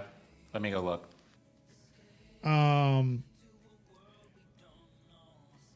Street Fighter was T-Hawk. Who am I? Yep. Who am I thinking wasn't? Because there's a Killer Instinct Native American character. Let me go look this up because I need Thunder. to remember. Chief Thunder. Thunder. That's who it was. And Nightwolf from Mortal Kombat. Yeah, I mentioned that because that's in the tweet. So yeah, like this Dylan Jacobson on Twitter, like he thanked Harada for having Julia in Tekken. He also thanked I guess NetherRealm and Ed Boon tangentially for Nightwolf being in MK. So he's like they like playing those characters because they are Native American, even though they may be stereotypical. It's still they're Native American. It's what we got. But yeah, he goes through, and I'm gonna show you this tweet. This is what Twitter has become now. Also, Mastodon is like this if you hack it good enough. You can get a blog post in Twitter now. And like Harada warns people, says, look, he's like, the text is long and I don't recommend reading it if you are not interested. I was interested and even I had to check. But yeah, he said, so yeah, going into the TLDR on this, like he says, he was a little distressed when he found out, it was like in between Tekken 6 and Tekken tag tournament, people were coming up to him and saying like, hey, the character design for Julia and Michelle aren't the best. Like, it seems a little stereotypical. So he's been wanting to rework the characters, and he was like, hey, if I had to introduce a new character that was Native American, hey, people of the region, people of that community, please let me know what that looks like. I want to actually do right by your community when creating this character. So, I mean, say what you want about the industry, like in as a whole, can be very problematic, especially in Japan. Especially when it comes to like Western sensibilities. Like, I'm still of the thought, like, look, if the Japanese think it's okay, that's on them. But once it comes over to the West, then you got to deal with the West. But at least Harada, from what I have seen, has been trying to do the work. It's not like, I mean, the thing is, like, you can sit there and look at like a lot of especially like a lot of the fighting games that are coming out of the West, out of the East, their characters, except for maybe like Dead or Alive, have not been that problematic. I mean, outside of like how they depict people from certain, marginalized groups that aren't Asian.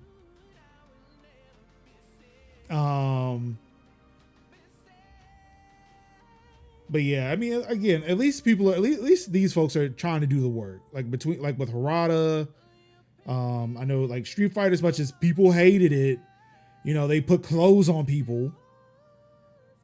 Granted, Chun-Li is not getting any younger, and I'm pretty sure like at 50, she ain't trying to be showing her thunder thighs to everybody. She just wants to teach Tai Chi. Cammy's put clothes on. And I know a lot of people were upset about Mortal Kombat 10 and 11, and I'm pretty sure even 1, because Katana put clothes on. Okay, so all I have to say about that particular comment is that it's giving the same weird energy that a bunch of people had when the She-Ra cartoon came out on Netflix. Being like, all of these people have too many clothes. And it's kind of like, aren't they children in that show? It's a show, for one, the target audience for the show is also children. It's but kind of like aren't the characters themselves like children?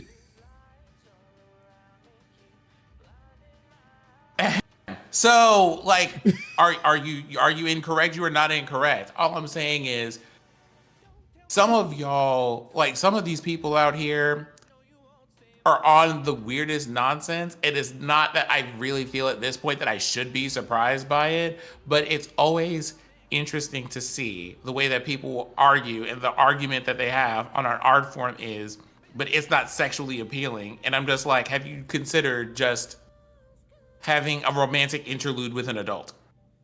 That part. Or a sexual interlude with an adult, if this is your preference. Or, and this is really important, go touch grass. Several blades of it. Mm-hmm. Handfuls. Frolic, if you will. Roll through it if you must. Through it. Fuck you, Merch. No, they are 3,000-year-old dragon kid, definitely not kids. Someone get merged out of this chat right now. So I mean, in an equal vein, I wouldn't want to see somebody's grandma naked either.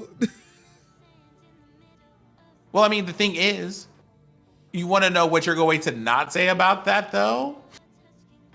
You're not going to look at a game where you're just like the characters are growing, are like clearly growing up, and be like, but why they got clothes on? Because it was cold outside. I don't know. It's fucking weird, man. Like I'm sitting there watching Jeff Grubb play through Mortal Kombat 9, and they were making the comment.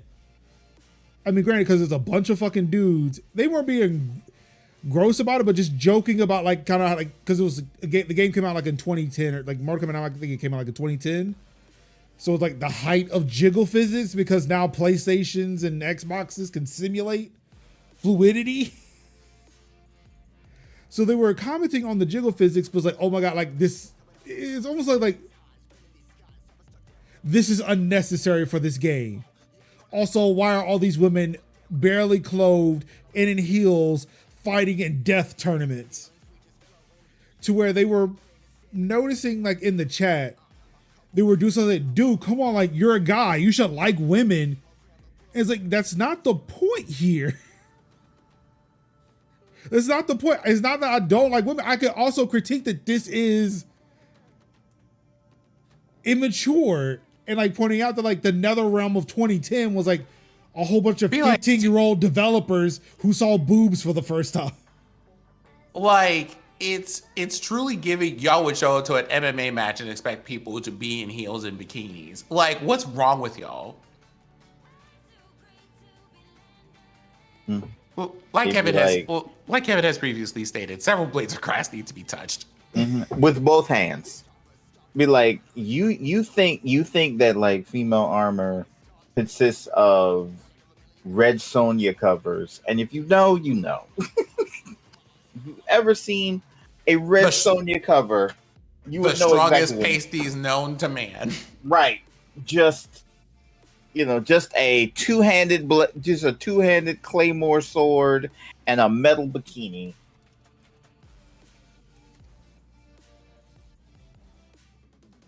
Hold on. View at your own risk.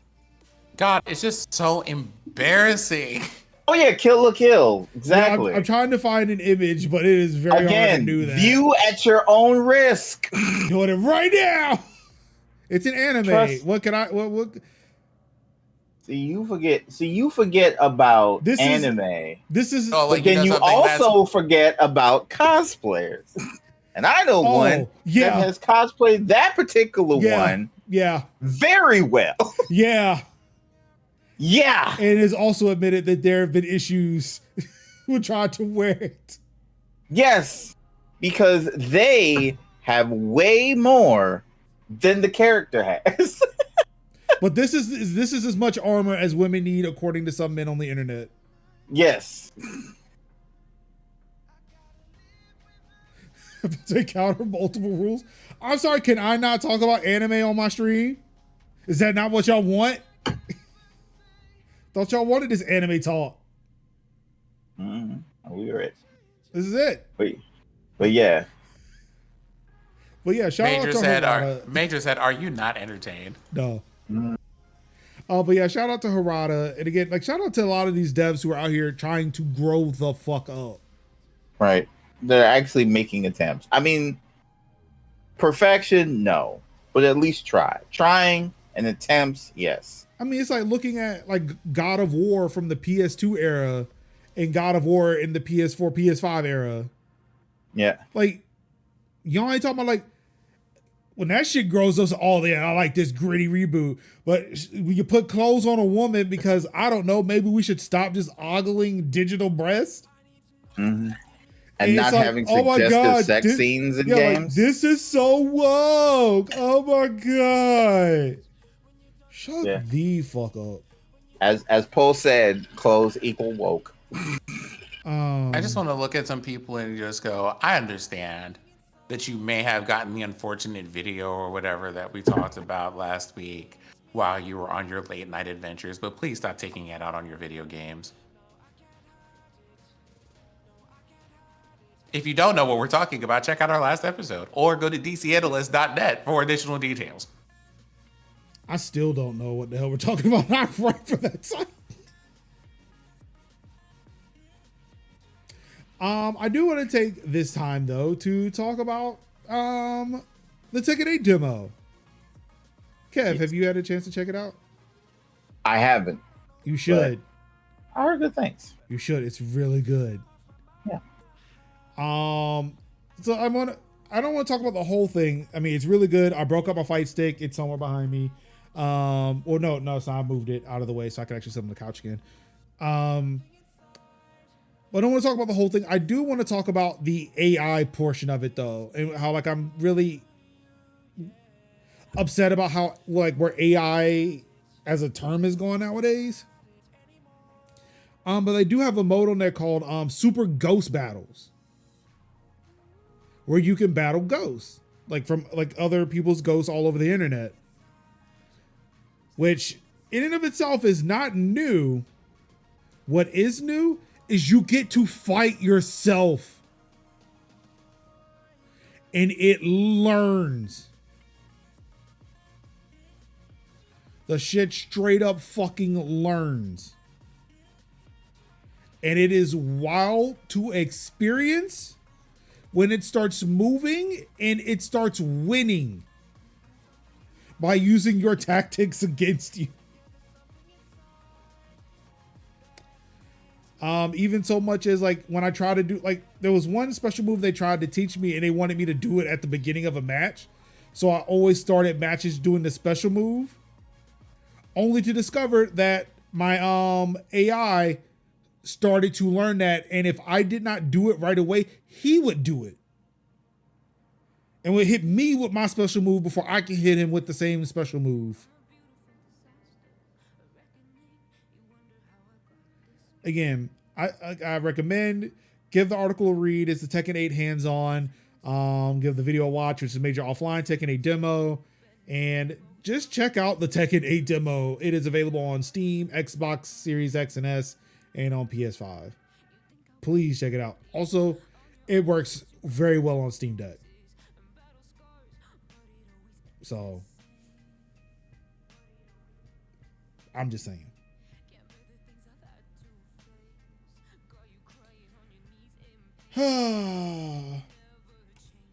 Game Pass.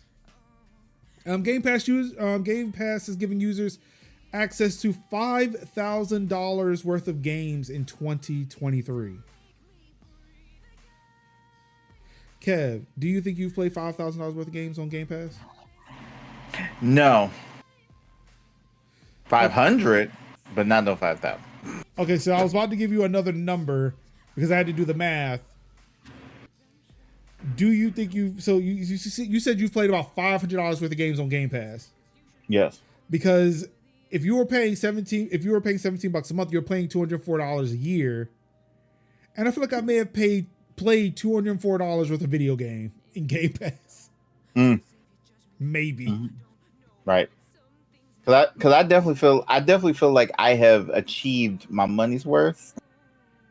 But it's like I've achieved my money's worth because it has allowed me to be able to play games that I would not have been able to play because, either A, did not get review codes for particular games and it just happened to come out on Game Pass, or a game that I was really looking forward to buying and securing, I could play on Game Pass and then dole that time out until until a sale happens. The 2-point campus defense. The 2-point campus strategy. And that's it. So, and like I'll get to Ubisoft's talk on that in a bit when it comes to subscriptions and how that translates into game sales. Damn, what the fuck? I had a point and then lost it just like that. He'll come back. I hope it does. I really do. Oh, so do you think with $5,000 worth of games and where are we sitting at currently at $17 a month, do you think that we may see a cost increase to access Game Pass, or maybe like a benefit decrease. Like they won't put out as much games on Game Pass to try to bring the cost of what they're offering in Game Pass down. Be like basically less games a month. Right, because like if you're giving away $5,000 worth of games and you're only expecting people to pay $204 a year, like, one, I don't know if anybody can play a meaningful amount of those games that are on offer to even get the $5,000. Nah, not. And also, that's like that is 5 times the amount. Well, not 5. Right. No shit, that is 25. No, wait, yeah, 25 times the amount. Right, because you're also assuming that people are going to be playing every single game that comes out on Game Pass, day and date, whatever. 24 and a half. But Game Pass has such a diverse library of titles coming out through the indie space, through shooters, through story based, through like mature titles, to little indie darlings. It's like you might be on one side playing one type of game, and then you got a good, like I think I played like Venba was on Game Pass, and some people may not even touch Venba, but people have the ability to play Venba because it has because it's on the service. Also, Minoko's Night Market, the same thing. Like I was able to play like both Sea of Stars and Starfield, and be able to dabble with Ishin and Yakuza set, like Yakuza Like a Dragon, and then all of the Yakuza games. Like, so it's like it basically is for those who had an interest in that game and then find out that that game is on Game Pass, and maybe just play through the entirety of that game, or play like maybe like 10 or 15 hours of it and then drop it because maybe it may not be there then. So the argument isn't against the consumer. Again, I'm always going to be pro-consumer. I think that like this is a stupid, amazing fucking deal. Right. Like, do not get me wrong on that. I'm not saying that, are we wasting our money? Like, no, $200 a year, like for me to pay $204 to get access to $5,000 worth of games over 12 months. That's the greatest fucking deal ever. What I'm arguing from is from Microsoft's point of view of, if they look at the data, if they look at the stats that they have and notice that on average, people are only playing $200 worth of games, $300 worth of games, but they're constantly giving away $5,000 worth of games, do they start bringing that cost down? Not necessarily thinking about, hey, you could be playing this or this or this, because again, consumer friendly, yes, but business friendly, is it? Would Microsoft think to bring the benefits down to kind of match the reality of how many games people are playing on that platform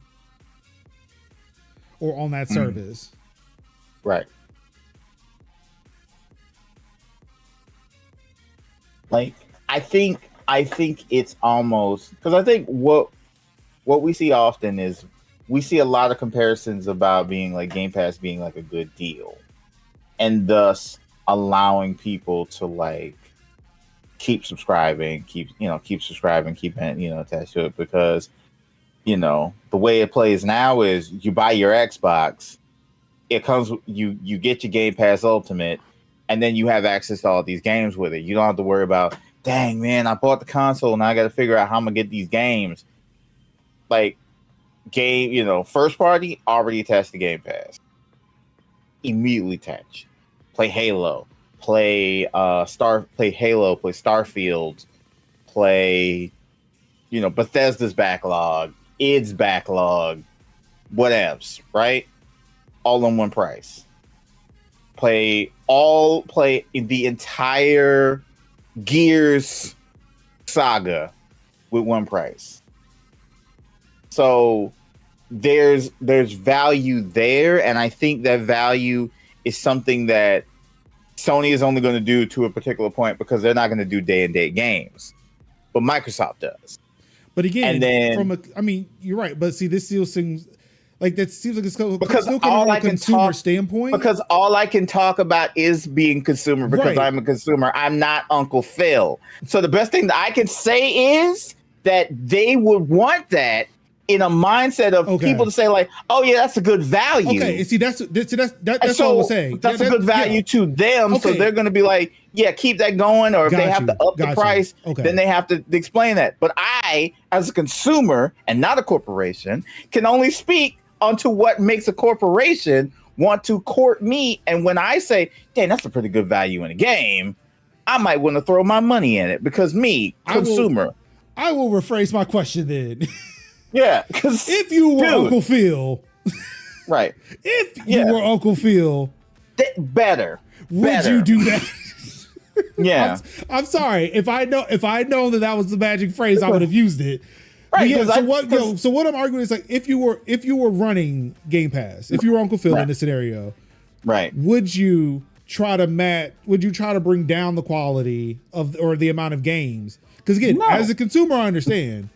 But like, yeah, like if people are like, and I see people talking about like, we've got walls to beat down for AAA gamers to play indie games, or they need to market the games better.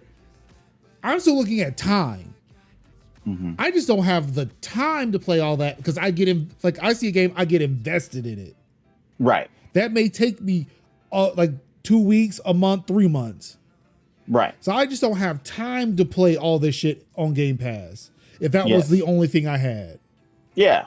So I'm not like, there's no way I could play $5,000 worth of games. No, of course not. That's what I said. 500. So I guess here's the question. Like, okay, so I want y'all to pretend that I am just like the completely oblivious as to the conversation happening right here. Where are you trying to go? Let's say 2 sentences or less. No, we got it. We're good. No, we just wrapped that up. Yeah, it was more or less like trying to figure out, like, now that I feel like I've conveyed it, like people are saying like again, we got posts here saying Microsoft isn't in a position to lose. Because even though and it's one thing I didn't think about until just now too, even though it's $5,000 worth of games at $60 or $70, it probably doesn't cost Microsoft that same amount of money to put this on that service. It's flipping a switch. Yeah. It's right. Because it's like they've had access to it. It's more or less like, hey, do we pay you this amount for the sub per how? Like, because it's not like they're doing a pay for play. It's not like Spotify. It's just like, hey, we paid you this amount of money, and an ungodly amount of people will play it because, again, unlike Ubisoft, which we'll get into later, they want people to eventually buy these games. Like, my thing was like, do they offer less? But it seems like it may not cost Microsoft $5,000 to where we see that as a big number, but to Microsoft it's like, yeah, it was $5,000 if you bought it, but we bought it and it cost us like $1,000. Like it cost us $1,000 or maybe even more than that. But because in business to business money, they may have paid the studio $500,000 or $1 million to get that game, so that way their subscription base could play it ad nauseum. And yeah, so like 5,000, like this 5,000 may just be a red herring at this point. And I just made a whole bunch of ado about nothing, as I am wont to do, because it's me.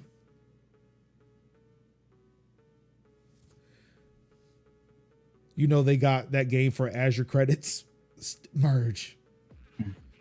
I don't want to hear about Azure. I'm staring at an Azure window right now because the feature chats thing is broken. Just in case y'all wanted to see that. Yeah, it's broken. Oh no, it's broken. What was it? No. Like, oh no, my table is broken. It's broken. Yeah. Be like, damn it, TikTok memes. Our platform, it's broken.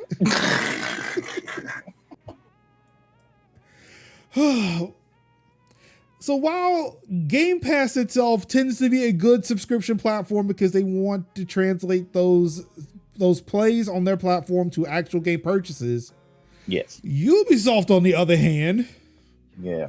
wants you to just don't even worry about owning shit ever again.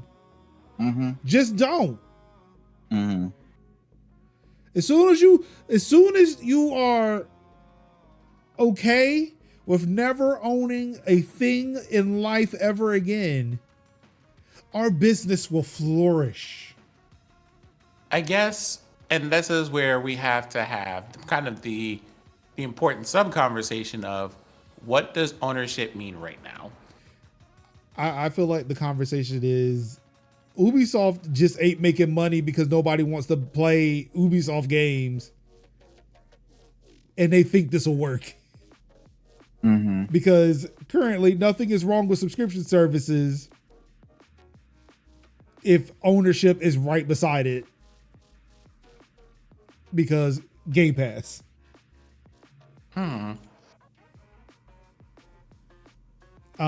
Like upon mentioning this, like upon this article being published and shared, I immediately got a comment back saying, yeah, I gave up on Assassin's Creed because it was so boring. And then Kevin and I were talking about it earlier, where it's so cool and hip to hate on Ubisoft. And the only people who are saying that, oh my goodness, Ubisoft is doing a bad thing, are the same people who were not buying Ubisoft games to begin with. Mm-hmm. Like, I may be one of a few people who do like Ubisoft games, will continue to buy Ubisoft games because I do find them interesting. But also will say that, no, fuck you, I should be able to own my shit. But with that tangent out of the way, to Sin's actual question, yeah, let's talk about ownership for a bit, because these EULAs definitely say you don't own shit. Yep. You basically paying for access. Yep.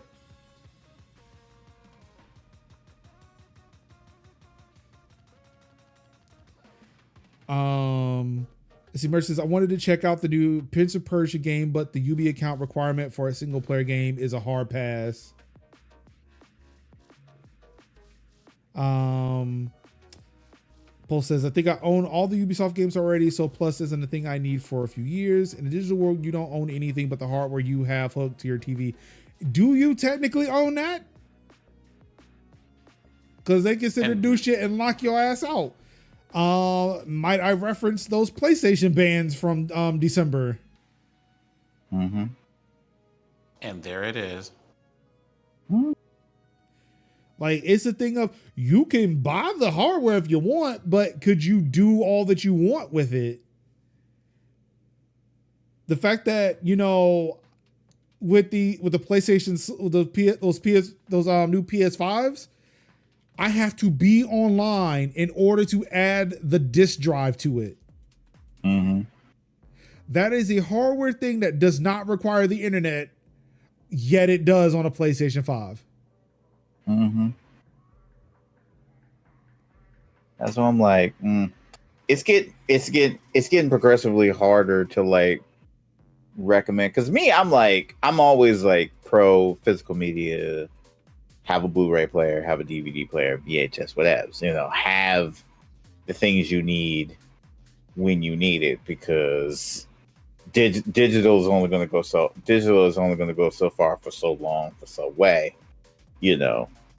So and it's like, you know, on a once again on an ethical note and concerns about the things that bad people do, TM, which is a thing that Zenziak always does. It's also the like just open permission that people have when we don't have physical forms of things to just literally rewrite history in an instant and be like, that wasn't here. Mm-hmm. Mm-hmm. That is always looming somewhere, because they will absolutely do that. Like, you thought you had that, and no, you didn't, and it never existed. And what are you talking about? Like the Mandela effect, but no, I totally did have that. That totally did exist, and now it doesn't. Yep. Like how Like, many so many of those like animated shows that like disappeared off of Max. I watched someone have that discussion today about the Fruit of the Loom logo and whether or not it had a cornucopia at some point. And it did. Yeah, it did. It did. It absolutely did. But people were having it out on the internet about whether or not it even existed. But that totally did. And that's with things in print. So, like, imagine that in a medium that is easy to read, write, erase, or entirely have like not exist. Same thing with things like, hey, you know, that series that was really speaking to you or resonated with you as an audience, especially if you happen to be a marginalized person, that doesn't exist anymore. You can't find it. Mm-hmm. Yeah. Yep. That is why I am physically buying my discs. Like, I'm buying my discs. And like, movies. So I approach this article like from from a position of privilege, right? Where current situation notwithstanding here, or current situation aside, you know, I am very broke. I cannot afford to do these things. I cannot afford to do subscriptions as much as I used to. But at one point, I could. Yeah. I had access to every subscription I wanted to. On a very real and still existing standpoint, I have access to more storage than a small data center. Mm-hmm. It is ridiculous. Yep. But I do. Yes. To where I can sit here and download all of these games and have them live here without having to delete anything. I can go without disc if I need to. I feel like in some sense, granted, there is an energy cost to it, that having things be digital is a little bit more environmentally friendly than having things on a disc. Plastic does not degrade. It takes up space. Mm-hmm. Having physical media does take up space. I don't mind buying digitally. Doesn't take up bandwidth though.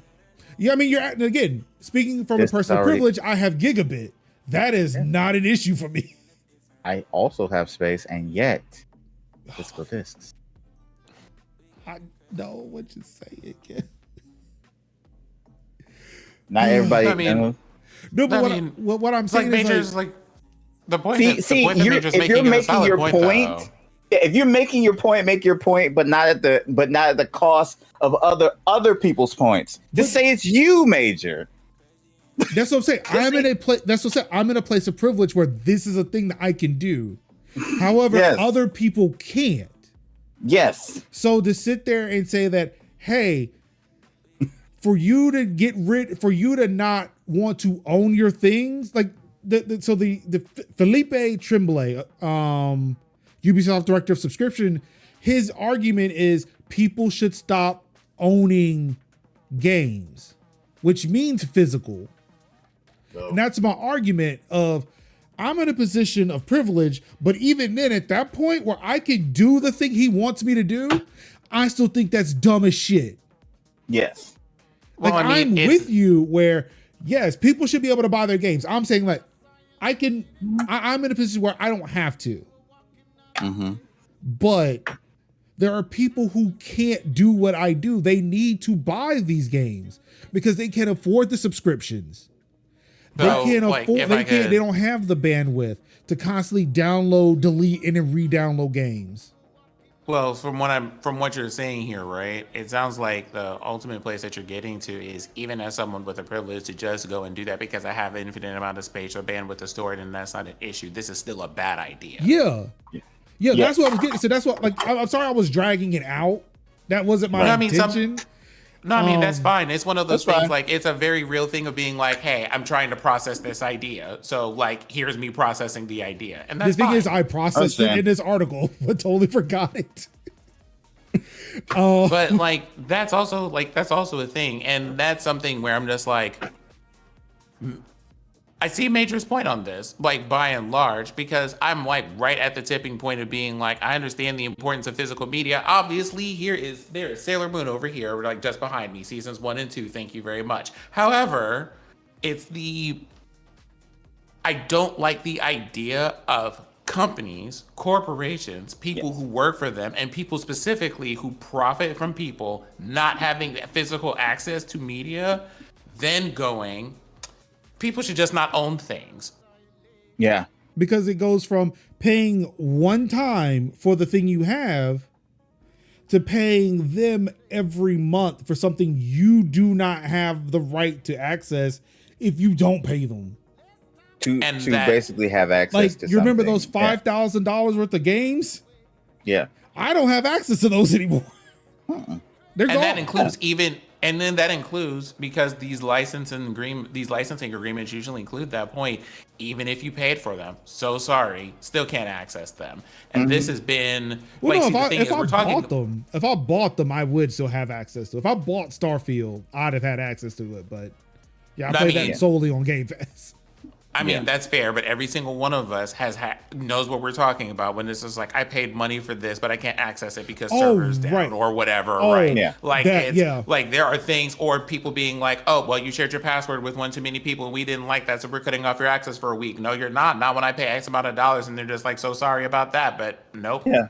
And that was another point that I had mentioned, and like I told you, I was going to bring it up again when Kev was going to tell me how to watch Harlem Nights, which I don't know if he did tell me. I forgot. I looked it up and I was like, I didn't see it mentioned where you can. I think it mentioned Sling and then other places where you can like. Did you go to like Just Watch? Let me try Just Watch. This wasn't a suggestion. That wasn't a suggestion. But if you want to, sure. That's where I go to find out. But my whole point, like even in this article, like I mentioned, like subscriptions like that are terrible. At least if like the least I should be able to do if I want to still remain digital is be able to buy them from Apple, from Google, from Amazon, or from whatever digital game storefront I have access to, and then hope to God they don't remove my ability to access the game. Yeah. But like I feel like subscriptions are so bad because like everybody is trying to be Netflix. And now that we have so many fucking Netflixes between movies, TV shows, and video games, we can't fucking afford this shit. We now have to have apps as an intermediary to figure out where the fuck we're going to watch our movie, where we're going to watch our TV show. Yeah. I still don't like, you could tell me there are $5,000 worth of games on Game Pass. I still do not know every game that is fucking Game Pass. Like there's no place I have to load my Xbox or the app on my on the PC to see that information. And that is ridiculous. Yeah. Like I don't know what games where. Like that is just my sole issue with Destiny 2 right now. That's real. Like I have DLC bought on 3 different platforms and I don't know how to play this fucking game anymore. And as it stands, no matter what and this is, simple, like small, simple things like, hey, I bought that and I bought the DLC for that, but I would like to play it on another device for whatever reason. I now have to go and do that purchase times devices or whatever. But, this struggle that we're talking about here, just for everybody, has had a very long history in the first place. Starting with something as simple as the operating system that you're on, right? All of the Windows programs used to come on like, you had a disk, you had to install it, you had to make sure nothing happened to it in case you had to reinstall it, and then you had to do whatever the service packs and the updates and all this stuff were. And if you were a company that wanted to have access to these things for the people who worked there, you had to buy this version made on this date and then have a contract for how many of updates you get beyond that initial purchase and all this other stuff.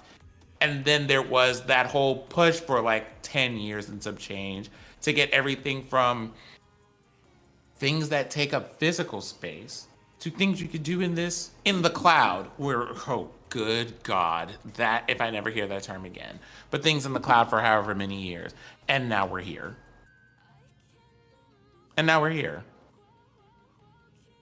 Like they're trying their hardest. Like as much as they've been working at this for, like, it's one of those things, like, we're talking about this as a thing now, but it's kind of like a low-key war they've been fighting for 30 years. Ubisoft, like this Ubisoft exec just said the quiet part out loud.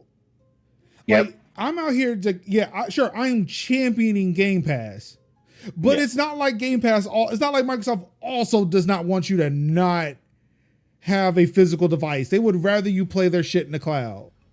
Yes. It's not like Sony doesn't want that. Well, I don't know. Sony's weird about protections. A lot of things. Yeah, so I don't know. I feel like Nintendo will be the only one who will still sell you a cart. They will sell you the hardware and they will give you a cart and say, no, have fun. Because they have not figured out the internet. Like you mentioned the cloud, to them, they still think it's about to rain. But yeah, I mean, this is where capitalism gets to. It's like, they want to sit there and put you in these little boxes to where it's like you have to buy the Microsoft service to get all the Microsoft things. And it's like you only need one part of it, but you got to buy the whole damn thing. And it's in the cloud, and you got to buy the Netflix cloud and the Azure cloud and the Amazon cloud and then the Apple cloud to just get pieces of everything. It's like, that's just dumb. Mm-hmm. Looking at the whole pendulum swing between cable TV and streaming services right now. Mm-hmm. And now people got fast internet connections for piracy. Told you. I tell you, look, pirates are moving the channels. I looked it up in this article when I mentioned, like, look, again, privilege. I've got faster internet than most Americans have access to. I looked it up. The average internet speed is 322.8 megabits per second. We can download some shit. Look, the average in fucking Montana is 110. That's good speed. Compared to how fast it probably was when Netflix came out.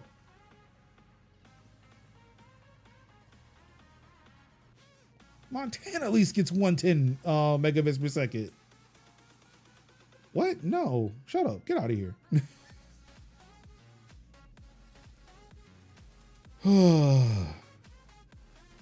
But yeah, again, it's the fact that this dude just said the quiet part out loud. Like, honestly, people should just not own games, and they should be okay with that. Just relinquish your control to us. Everything will be okay. Come to us. Oh. Come to us. Nope. Hey, Georgie, you sure you don't want to step into the sewer? You'll float too. Yeah. Nope. Get you. Speaking of people with weird masks doing that, looking creepy, but probably, I don't know. Look, it's Ghost. That's all I can say. It's just Ghost. Call of Duty was toppled by Harry Potter last year. Call of Duty has been, the number one game of a few years. It's been a couple of years when a Rockstar game has toppled it. But because a Rockstar game has not come out this year, Call of Duty should have won it. But no, Hogwarts Legacy was the top selling game of 2023.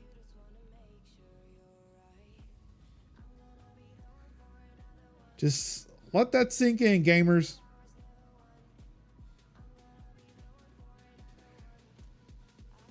A magical little boy just beat all of your fucking military fantasy games.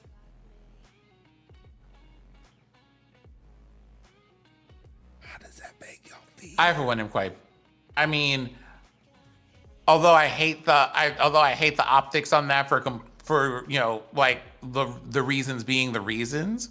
Yeah. Oh, don't worry. I mentioned that too, because it seemed the article I pulled it from and a lot of other people talking about it, sure as shit, let that go.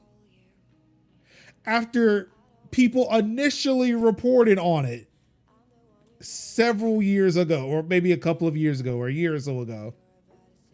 Ain't nobody talking about that because that what hurt game sales.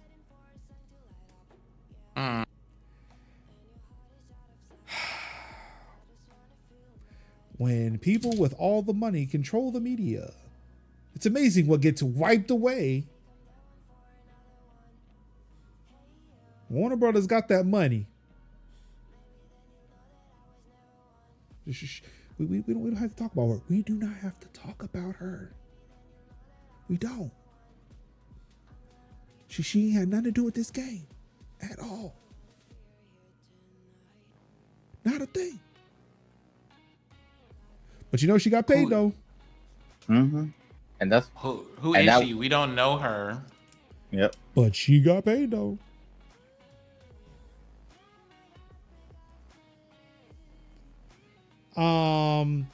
See how Hogwarts Legacy just be petty about it the way that I want to. I hate this for me.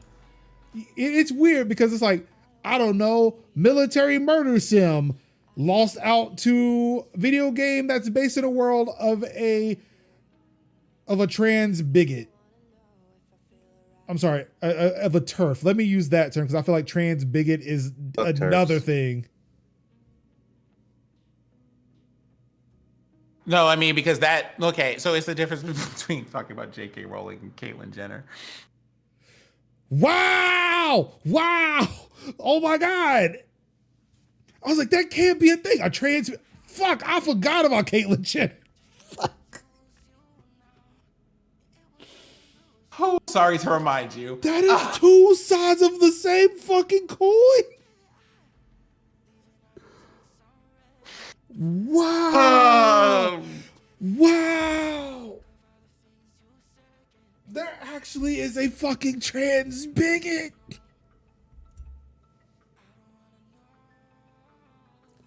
Look, forget Elon Musk versus Mark Zuckerberg. Can we get a fight between J.K. Rowling and Caitlyn Jenner, please? On Celebrity Deathmatch from the 1990s. And no, I want real, not claymation shit. I want real. That's the fight you see before the Musk-Zuckerberg fight. Turf versus trans bigot. Shit.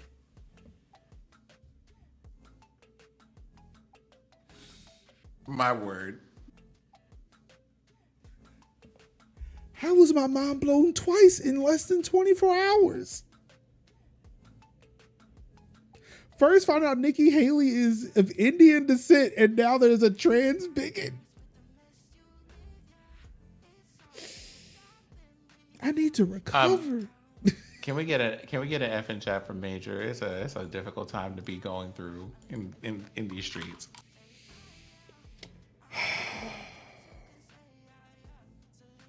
Okay. All right, I'm back. Welcome back. No, to Kyle. I did not know until yesterday. Mm-hmm. Okay, see, now is my question. How long did you know? Because I've been asking, and I've been getting progressively worse answers, or worse to me, or worse for me, where it's like, damn, I'm just late to this. What? Mm-hmm. Now that's like years. That's like years. I knew around about like month and a half, maybe 2. Takal said he's known for years. Oh yeah. I mean, when she ran on, I wasn't paying attention to South Carolina politics back then, but still. Yeah, that's where they were pull. That was probably what they were pulling from. They were probably pulling from the. They probably pulling from the shenanigans that happened. Yeah, between her and Vivek, but like I just. Wow. Like I say, Vivek I wasn't following South Carolina politics. Granted, it's just the state below me, but I don't care about what's going on down there. Oh shit, bro. Okay, all right. I'm back. Thank you.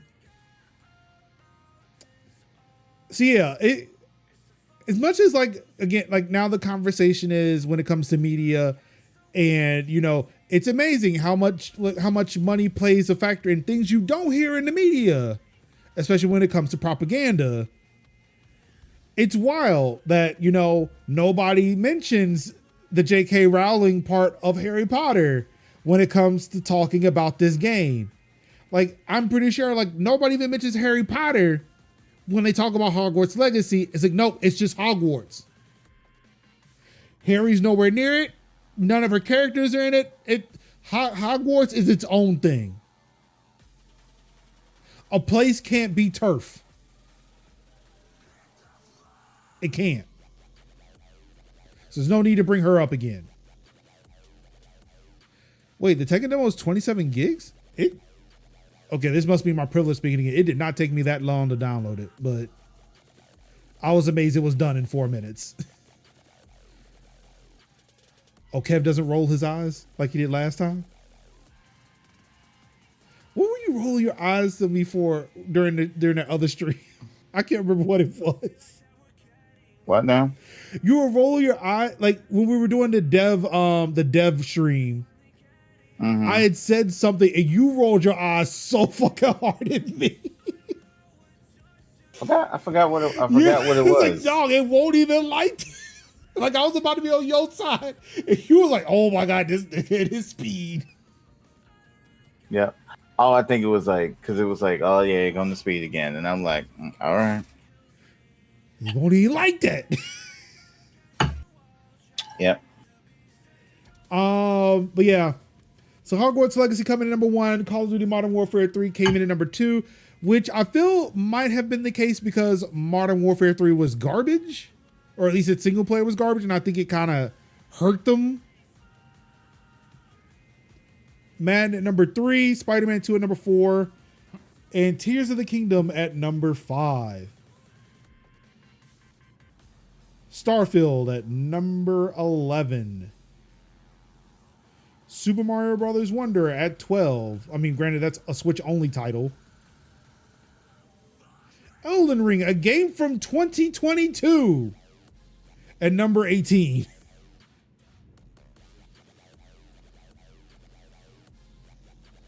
Let's see, who else is...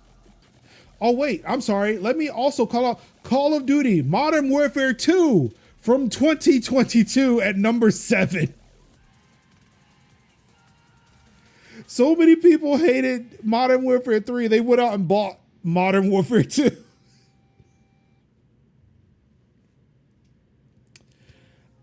And of course, if we look back at the last 15 years of top games, we've got Call of Duty Modern Warfare 2, Black Ops, Modern Warfare 3, Black Ops 2. Then in 2013, we had Grand Theft Auto 5, what game would have been there? What was Call of Duty's 2023 game or 2013 game? Wait, no, that's Ghost. What, 2023? Ghost. Because that was the console launch game for PS4 and Xbox One, right? Yes. Yeah, that game was buns. I can see how Grand Theft Auto 5 won that one. Call of Duty Advanced Warfare in 2014, Black Ops 3 in 2015, Infinite Warfare in 2016, World War II in 2017, then Red Dead Redemption 2. One in 2018. I'm trying to think, what was the 2018 Call of Duty game? Because they have not skipped a year, right?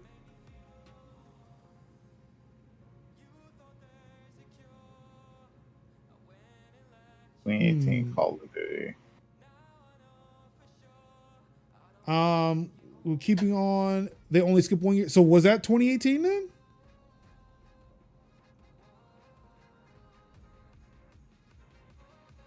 The year before World War I came out. It says Black Ops 4. Black Ops 4?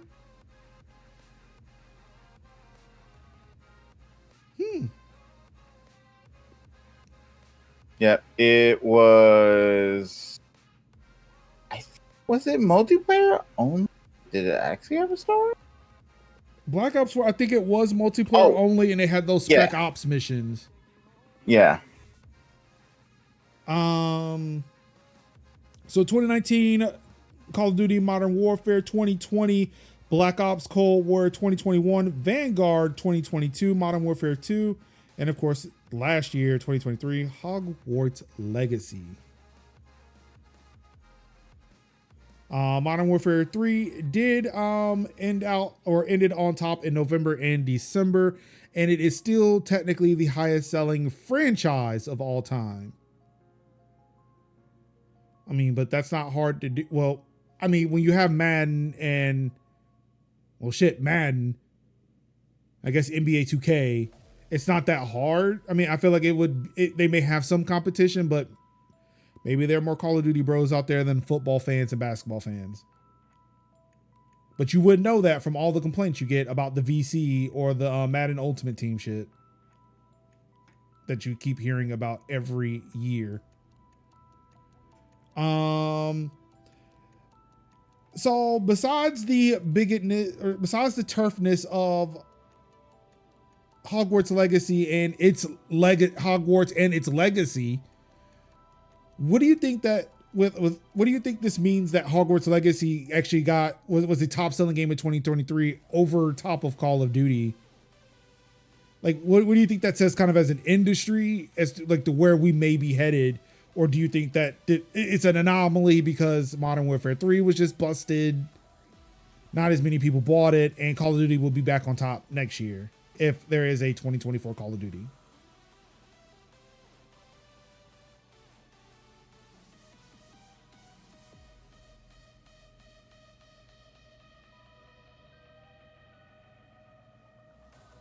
Not everybody speak at once. I'm sorry, was there a question? There was. Okay, I said, can you repeat the question, please? Yes, given whatever legacy is going on with Hogwarts Legacy, do you think, or the fact that Hogwarts Legacy did get top selling game of 2023, do you think that this may be kind of a sign of things to come in the industry when it comes to what games are being made, or do you think this was like a fluke because of how Modern Warfare 3 sold, because of just how the game was perceived, or how it was, received when it came out? Like, do you think Call of Duty will be back at number one next year if there's a new Call of Duty game that comes out? Or I don't know if it'll be Call of Duty, but I think one thing that people are forgetting is that a lot of people came out of the woodwork on the nostalgia alone to buy that particular game, right? We're not talking about just, hey, a game happened to be made that was really good and a whole bunch of people bought it. It was a game tied to a bunch of nostalgia that people had for like 20 years. Finally went, hey, we made a game about that, and they went, purchase immediately. So, like, if it had been any other game, we wouldn't even have this discussion. But nostalgia as a whole is an entire bitch. So let's say in 2026, we get the new Hogwarts Legacy game. Do you think it will take the number one spot? If, like, let's say for sake of argument, they launch when Hogwarts Legacy launched in 2023. I think it was like June. Like, it was in the summer. If Hogwarts Legacy 2 launches in the summer of 2026 and there's a new Call of Duty, do you think that that this new one would have the legs to do it again based off of the nostalgia if they do everything right again? Honestly, that depends on how the rest of 2024 goes, because let me tell you something about that. But I think it would be like kind of a when we speculate, we just assume that everything is just going to go the same line. That there won't be a teardown of democracy in 2024. Girl, okay, but I'm a hush about that. What I'm gonna say is, I think that one, if they did Call of Duty correctly and there weren't a bunch of negative like things around it, I think it's still like it's a 50-50 on that. Although I will say the novelty would have worn off by then, because even if they do the second one right, it's just not the first one. You know what I mean? Right. So do you think, like, I mean, so essentially, like, with Hogwarts Legacy winning in 2023, granted, it seems like every few years, like there was, 2013 to 2018, it was 5 years in between Grand Theft Auto 5 and Red Dead Redemption 2, which were both Rockstar titles. And I feel like if Rockstar put out a game, that's a wrap. Correct. I think, for example, if you took out Hogwarts Legacy 2 and you put in Grand Theft Auto 7, let's say. So let's say, all right, let's because we have a date. We have a year at least for this, and it could be 2026. Let's say 2025, Grand Theft Auto 6 comes out. That's going to be that. Wrap. Yeah, that's a wrap. Like I'm gonna borrow a gesture from Kevin. That's it. That's a wrap. Done and dusted. We're clearing that from the counter. But seeing as that this is the first non-Rockstar game that released, again, still in that 5-year window. So we're looking at 2028 at the like, just if the trend continues for another game that's not Call of Duty to come out. But do you think just with Hogwarts Legacy being the first non-Rockstar game to beat Call of Duty, is there an opening for another game, another big game to come out in 2024, 2025 that isn't well, let's say not 2025. Rockstar Grand Theft Auto 6 is coming out in 2025. That's a wrap. But in 2024 or 2026, that would be a Call of Duty, especially now that they've got Microsoft's muscle behind it. Because we can say that people will be tired of Call of Duty. This chart says otherwise. But do you think another game or franchise could topple Call of Duty in the next 3 years that isn't Grand Theft Auto 6? Like, I'm not going to necessarily that some game is going to come along and be like the Grand Theft Auto killer. Well, not the Grand Theft Auto, but the Call of Duty killer per se. But I will say, if like, basically, it's out like what I think as a pattern, it'll be if people make the games that people like make games on that level that people want to play, probably. I wouldn't be surprised if this happens more than once. People are just like, didn't sell this well either, or it wasn't like the #1 game this year either. Interesting. Yeah, I don't see anything that would topple it. I'm still surprised like Hogwarts Legacy did it, but I understand why it did it. I would like to see the numbers of games sold. I would like to see the units, because I'm wondering if Hogwarts Legacy like just edged out Call of Duty Modern Warfare 3 because of its reception. That's like I feel like that had to have been really close, because I don't see Hogwarts doing it. I really don't. But yeah, I honestly don't think so. It would be nice if like, oh, this is the referendum we needed. Call of Duty has finally been rebuked. But again, looking at the past 15 years, it's only been done twice before, both by Rockstar. This was a fluke because Activision just wasn't on their game this year. They did have some shit going down in 2023. Well, gentlemen, that's it. That's it. That's all she wrote. Oh wait, of course. Would like to recommend that everybody, visit dcanalyst.net. Articles are coming up on here daily. I'm working as fast as I can. I've been pulled in left and right on direction, so things are slowly getting up there, but they're getting up there. I've been trying to get one individual who keeps posting articles in the Discord server to write them, but it's like he doesn't hear me. It's like he doesn't hear me, and it's fine. And before you comment, I am being facetious. I get it. But yeah, definitely a lot of articles here. So definitely, if you got, we did mention, hey Kev, would you like to talk about your Frostpunk? Would you like to talk about the Frostpunk 2 trailer? You did write an article for it. Steward. Yeah, I'm happy about it. I was very excited when we actually seen gameplay footage coming out, because I think the only thing we saw was like a few suggested basically like, oh, we're gonna make one. We're gonna make a game. So yeah, be prepared to be yelled at by Stewart. Yeah, this just looks like a lot. But yeah, it looks good. I like the design of it. Definitely looks a little bit clear, sharper in spots. There are new functions. I think there's like a vote system where if you want people to if you want people to vote your way, make sure that you have the votes. If you want people to vote another way, make sure, you do what they say so they vote. Hey, there it was. It's Stewart. Stewart!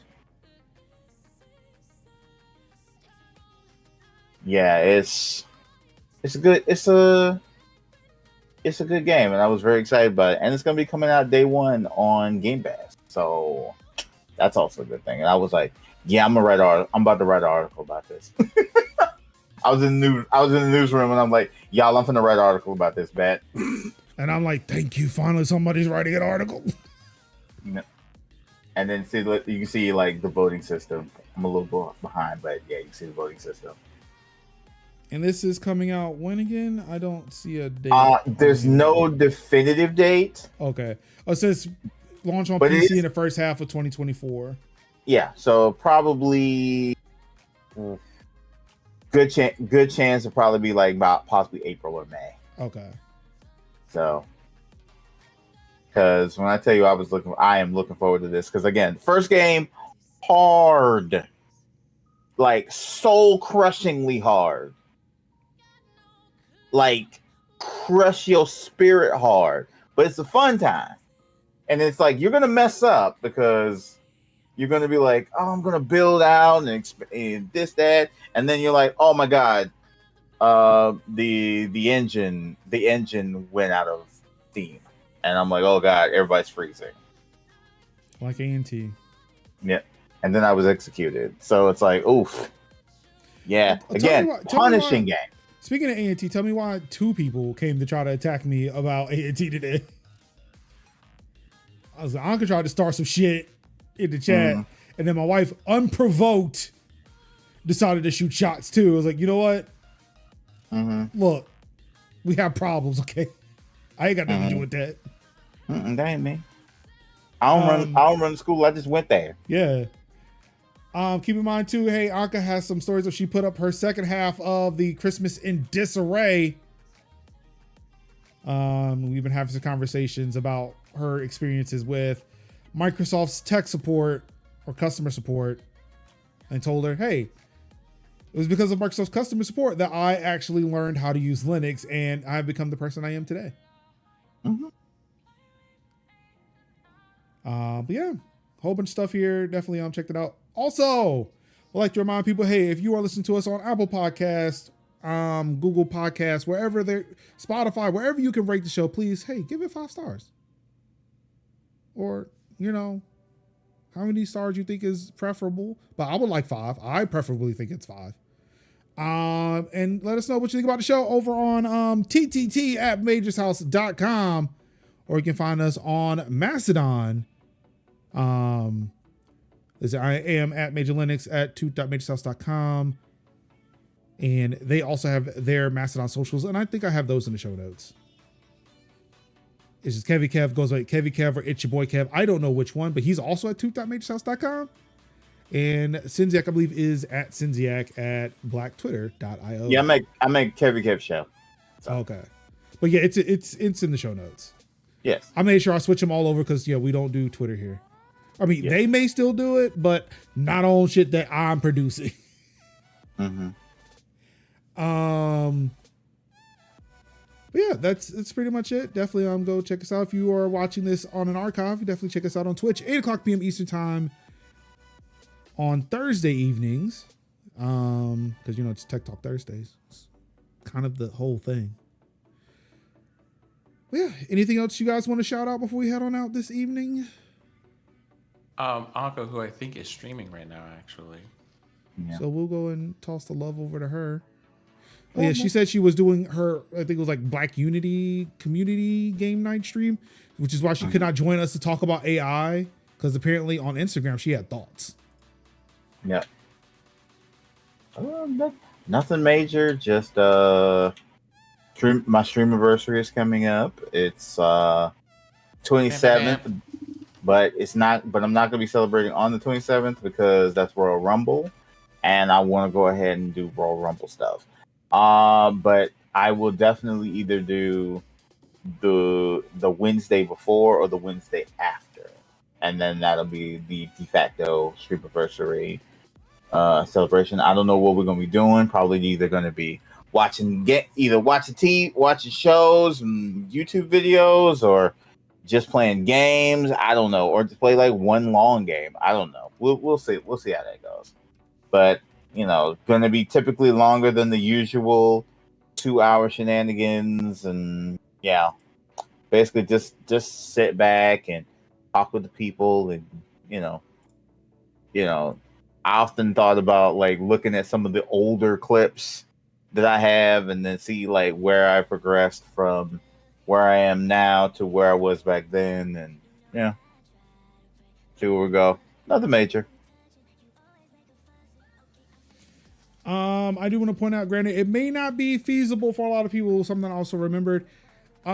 Just so you know, there is a genocide in Palestine. I will continue. No merge. What? Said 24 hours. Oh, no, this one's been going on for over 100 days now. There is a genocide happening in Palestine. I will always continue to talk about it at each and every opportunity I have an ability to do so. This is by way of Bisan, who is one of the journalists who, and I'm going to tell you, seeing earlier content from her, like where she was just like, look at all the beautiful things and the travel you can do in Gaza, to, in the back of a fucking truck with shelling happening all around her. This 20-something-year-old woman is going through some shit. So while going through that, she mentioned, hey, how about a global strike? Initially, it was announced for January 21st. It's been kind of extended to January 21st to 28th. Again, understanding from a huge standpoint that this is not feasible. But given the fact that January 21st is a Sunday, where you're already not at work for most people, maybe just stay home. Just stay home, cook at home, enjoy things at your house. Don't go shopping that day. Don't go out to eat. If your family goes out to eat on a Sunday, maybe cook a home meal, soul food style. Just don't kill grandma at the end of the dinner. I believe that's how that movie went, right? No verification on how soul food ends. No, we're not spoiling that for you if you haven't seen it. Okay. I think it was covered on an episode of the Boondocks, but I just wanted to verify that if that was correct. But yeah, again, understanding that a whole week may not be a thing that people can do, but Sunday, the 21st, just chill at home. Don't buy nothing. Boycotts do work. I mean, ask McDonald's, ask Starbucks. They are definitely hurting, as much as they want to lie and say that it's not about the boycotts. It's funny that their fourth quarters look terrible, which coincidentally coincided with BDS movements going into action in October, in quarter four.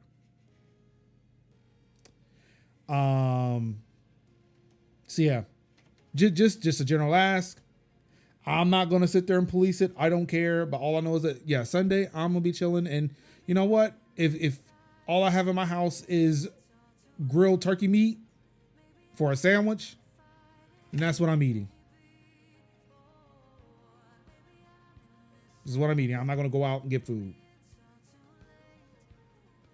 But that's all I got on that. Do with that information what you will. Anywho, free Palestine. Nobody is free unless we're all free. Genocide. And while we are here, Genocide Joe has got to go. Sudan, Congo, Tigray, the whole thing. Thank you. Everybody. Hawaii, damn it. Yes. Everybody. In occupations, in imperialization, in white supremacy, or imperialism, not imperialization. Actually, I think that's a word too, but you know, I'll switch it over to imperialism just to be correct. All that. But yeah, that's all I got. To call. Well, I don't know about those two, but are you asking me? Like the man who's been actively antagonizing Vote Blue no matter who? Not so much anti-Biden, but definitely not pro-Biden either.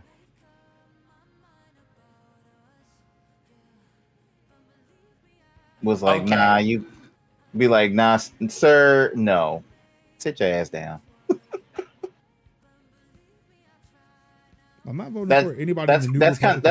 that's kind of where I'm at with it, but it is what it is. I'm not voting for anybody in the new Republican Party. Are you crazy? Yeah. All right. We'll take Sid's lead on this. We're going to get out of here, everybody. I got some videos to edit. Well, just one. I did edit the Dev Direct. I just got to upload it. But yeah, I got a video to edit. So let me go and do that before, you know, I get anybody else in trouble. I will take responsibility for my own shit. I do not want to drag anybody else down with me unless they down with the cause who they're a comrade like me. But, or if they comrades, we good. But wrap it up. No. Anyway, yeah, let's go. Thank you everybody for tuning into another episode of Tech Talk Thursdays for January 18, 2024. It's been a pleasure once again. On behalf of Kev, on behalf of Sin, it's your boy Mark Summers, Major Linux, twitch.tv/Major Linux. And all I've got left. Oh, you could have been anywhere in the world, watching any stream in the world. You could have been reading the Tekken gaming news yourself, but you said, no, thank you. Because I believe I want to own my news. I don't want to sub it from somebody else. And for that, I said, thank you. And all I've got left to say to you is, I love you. And peace. Ow. Conda forever. You happy now? I wrapped it up. Good.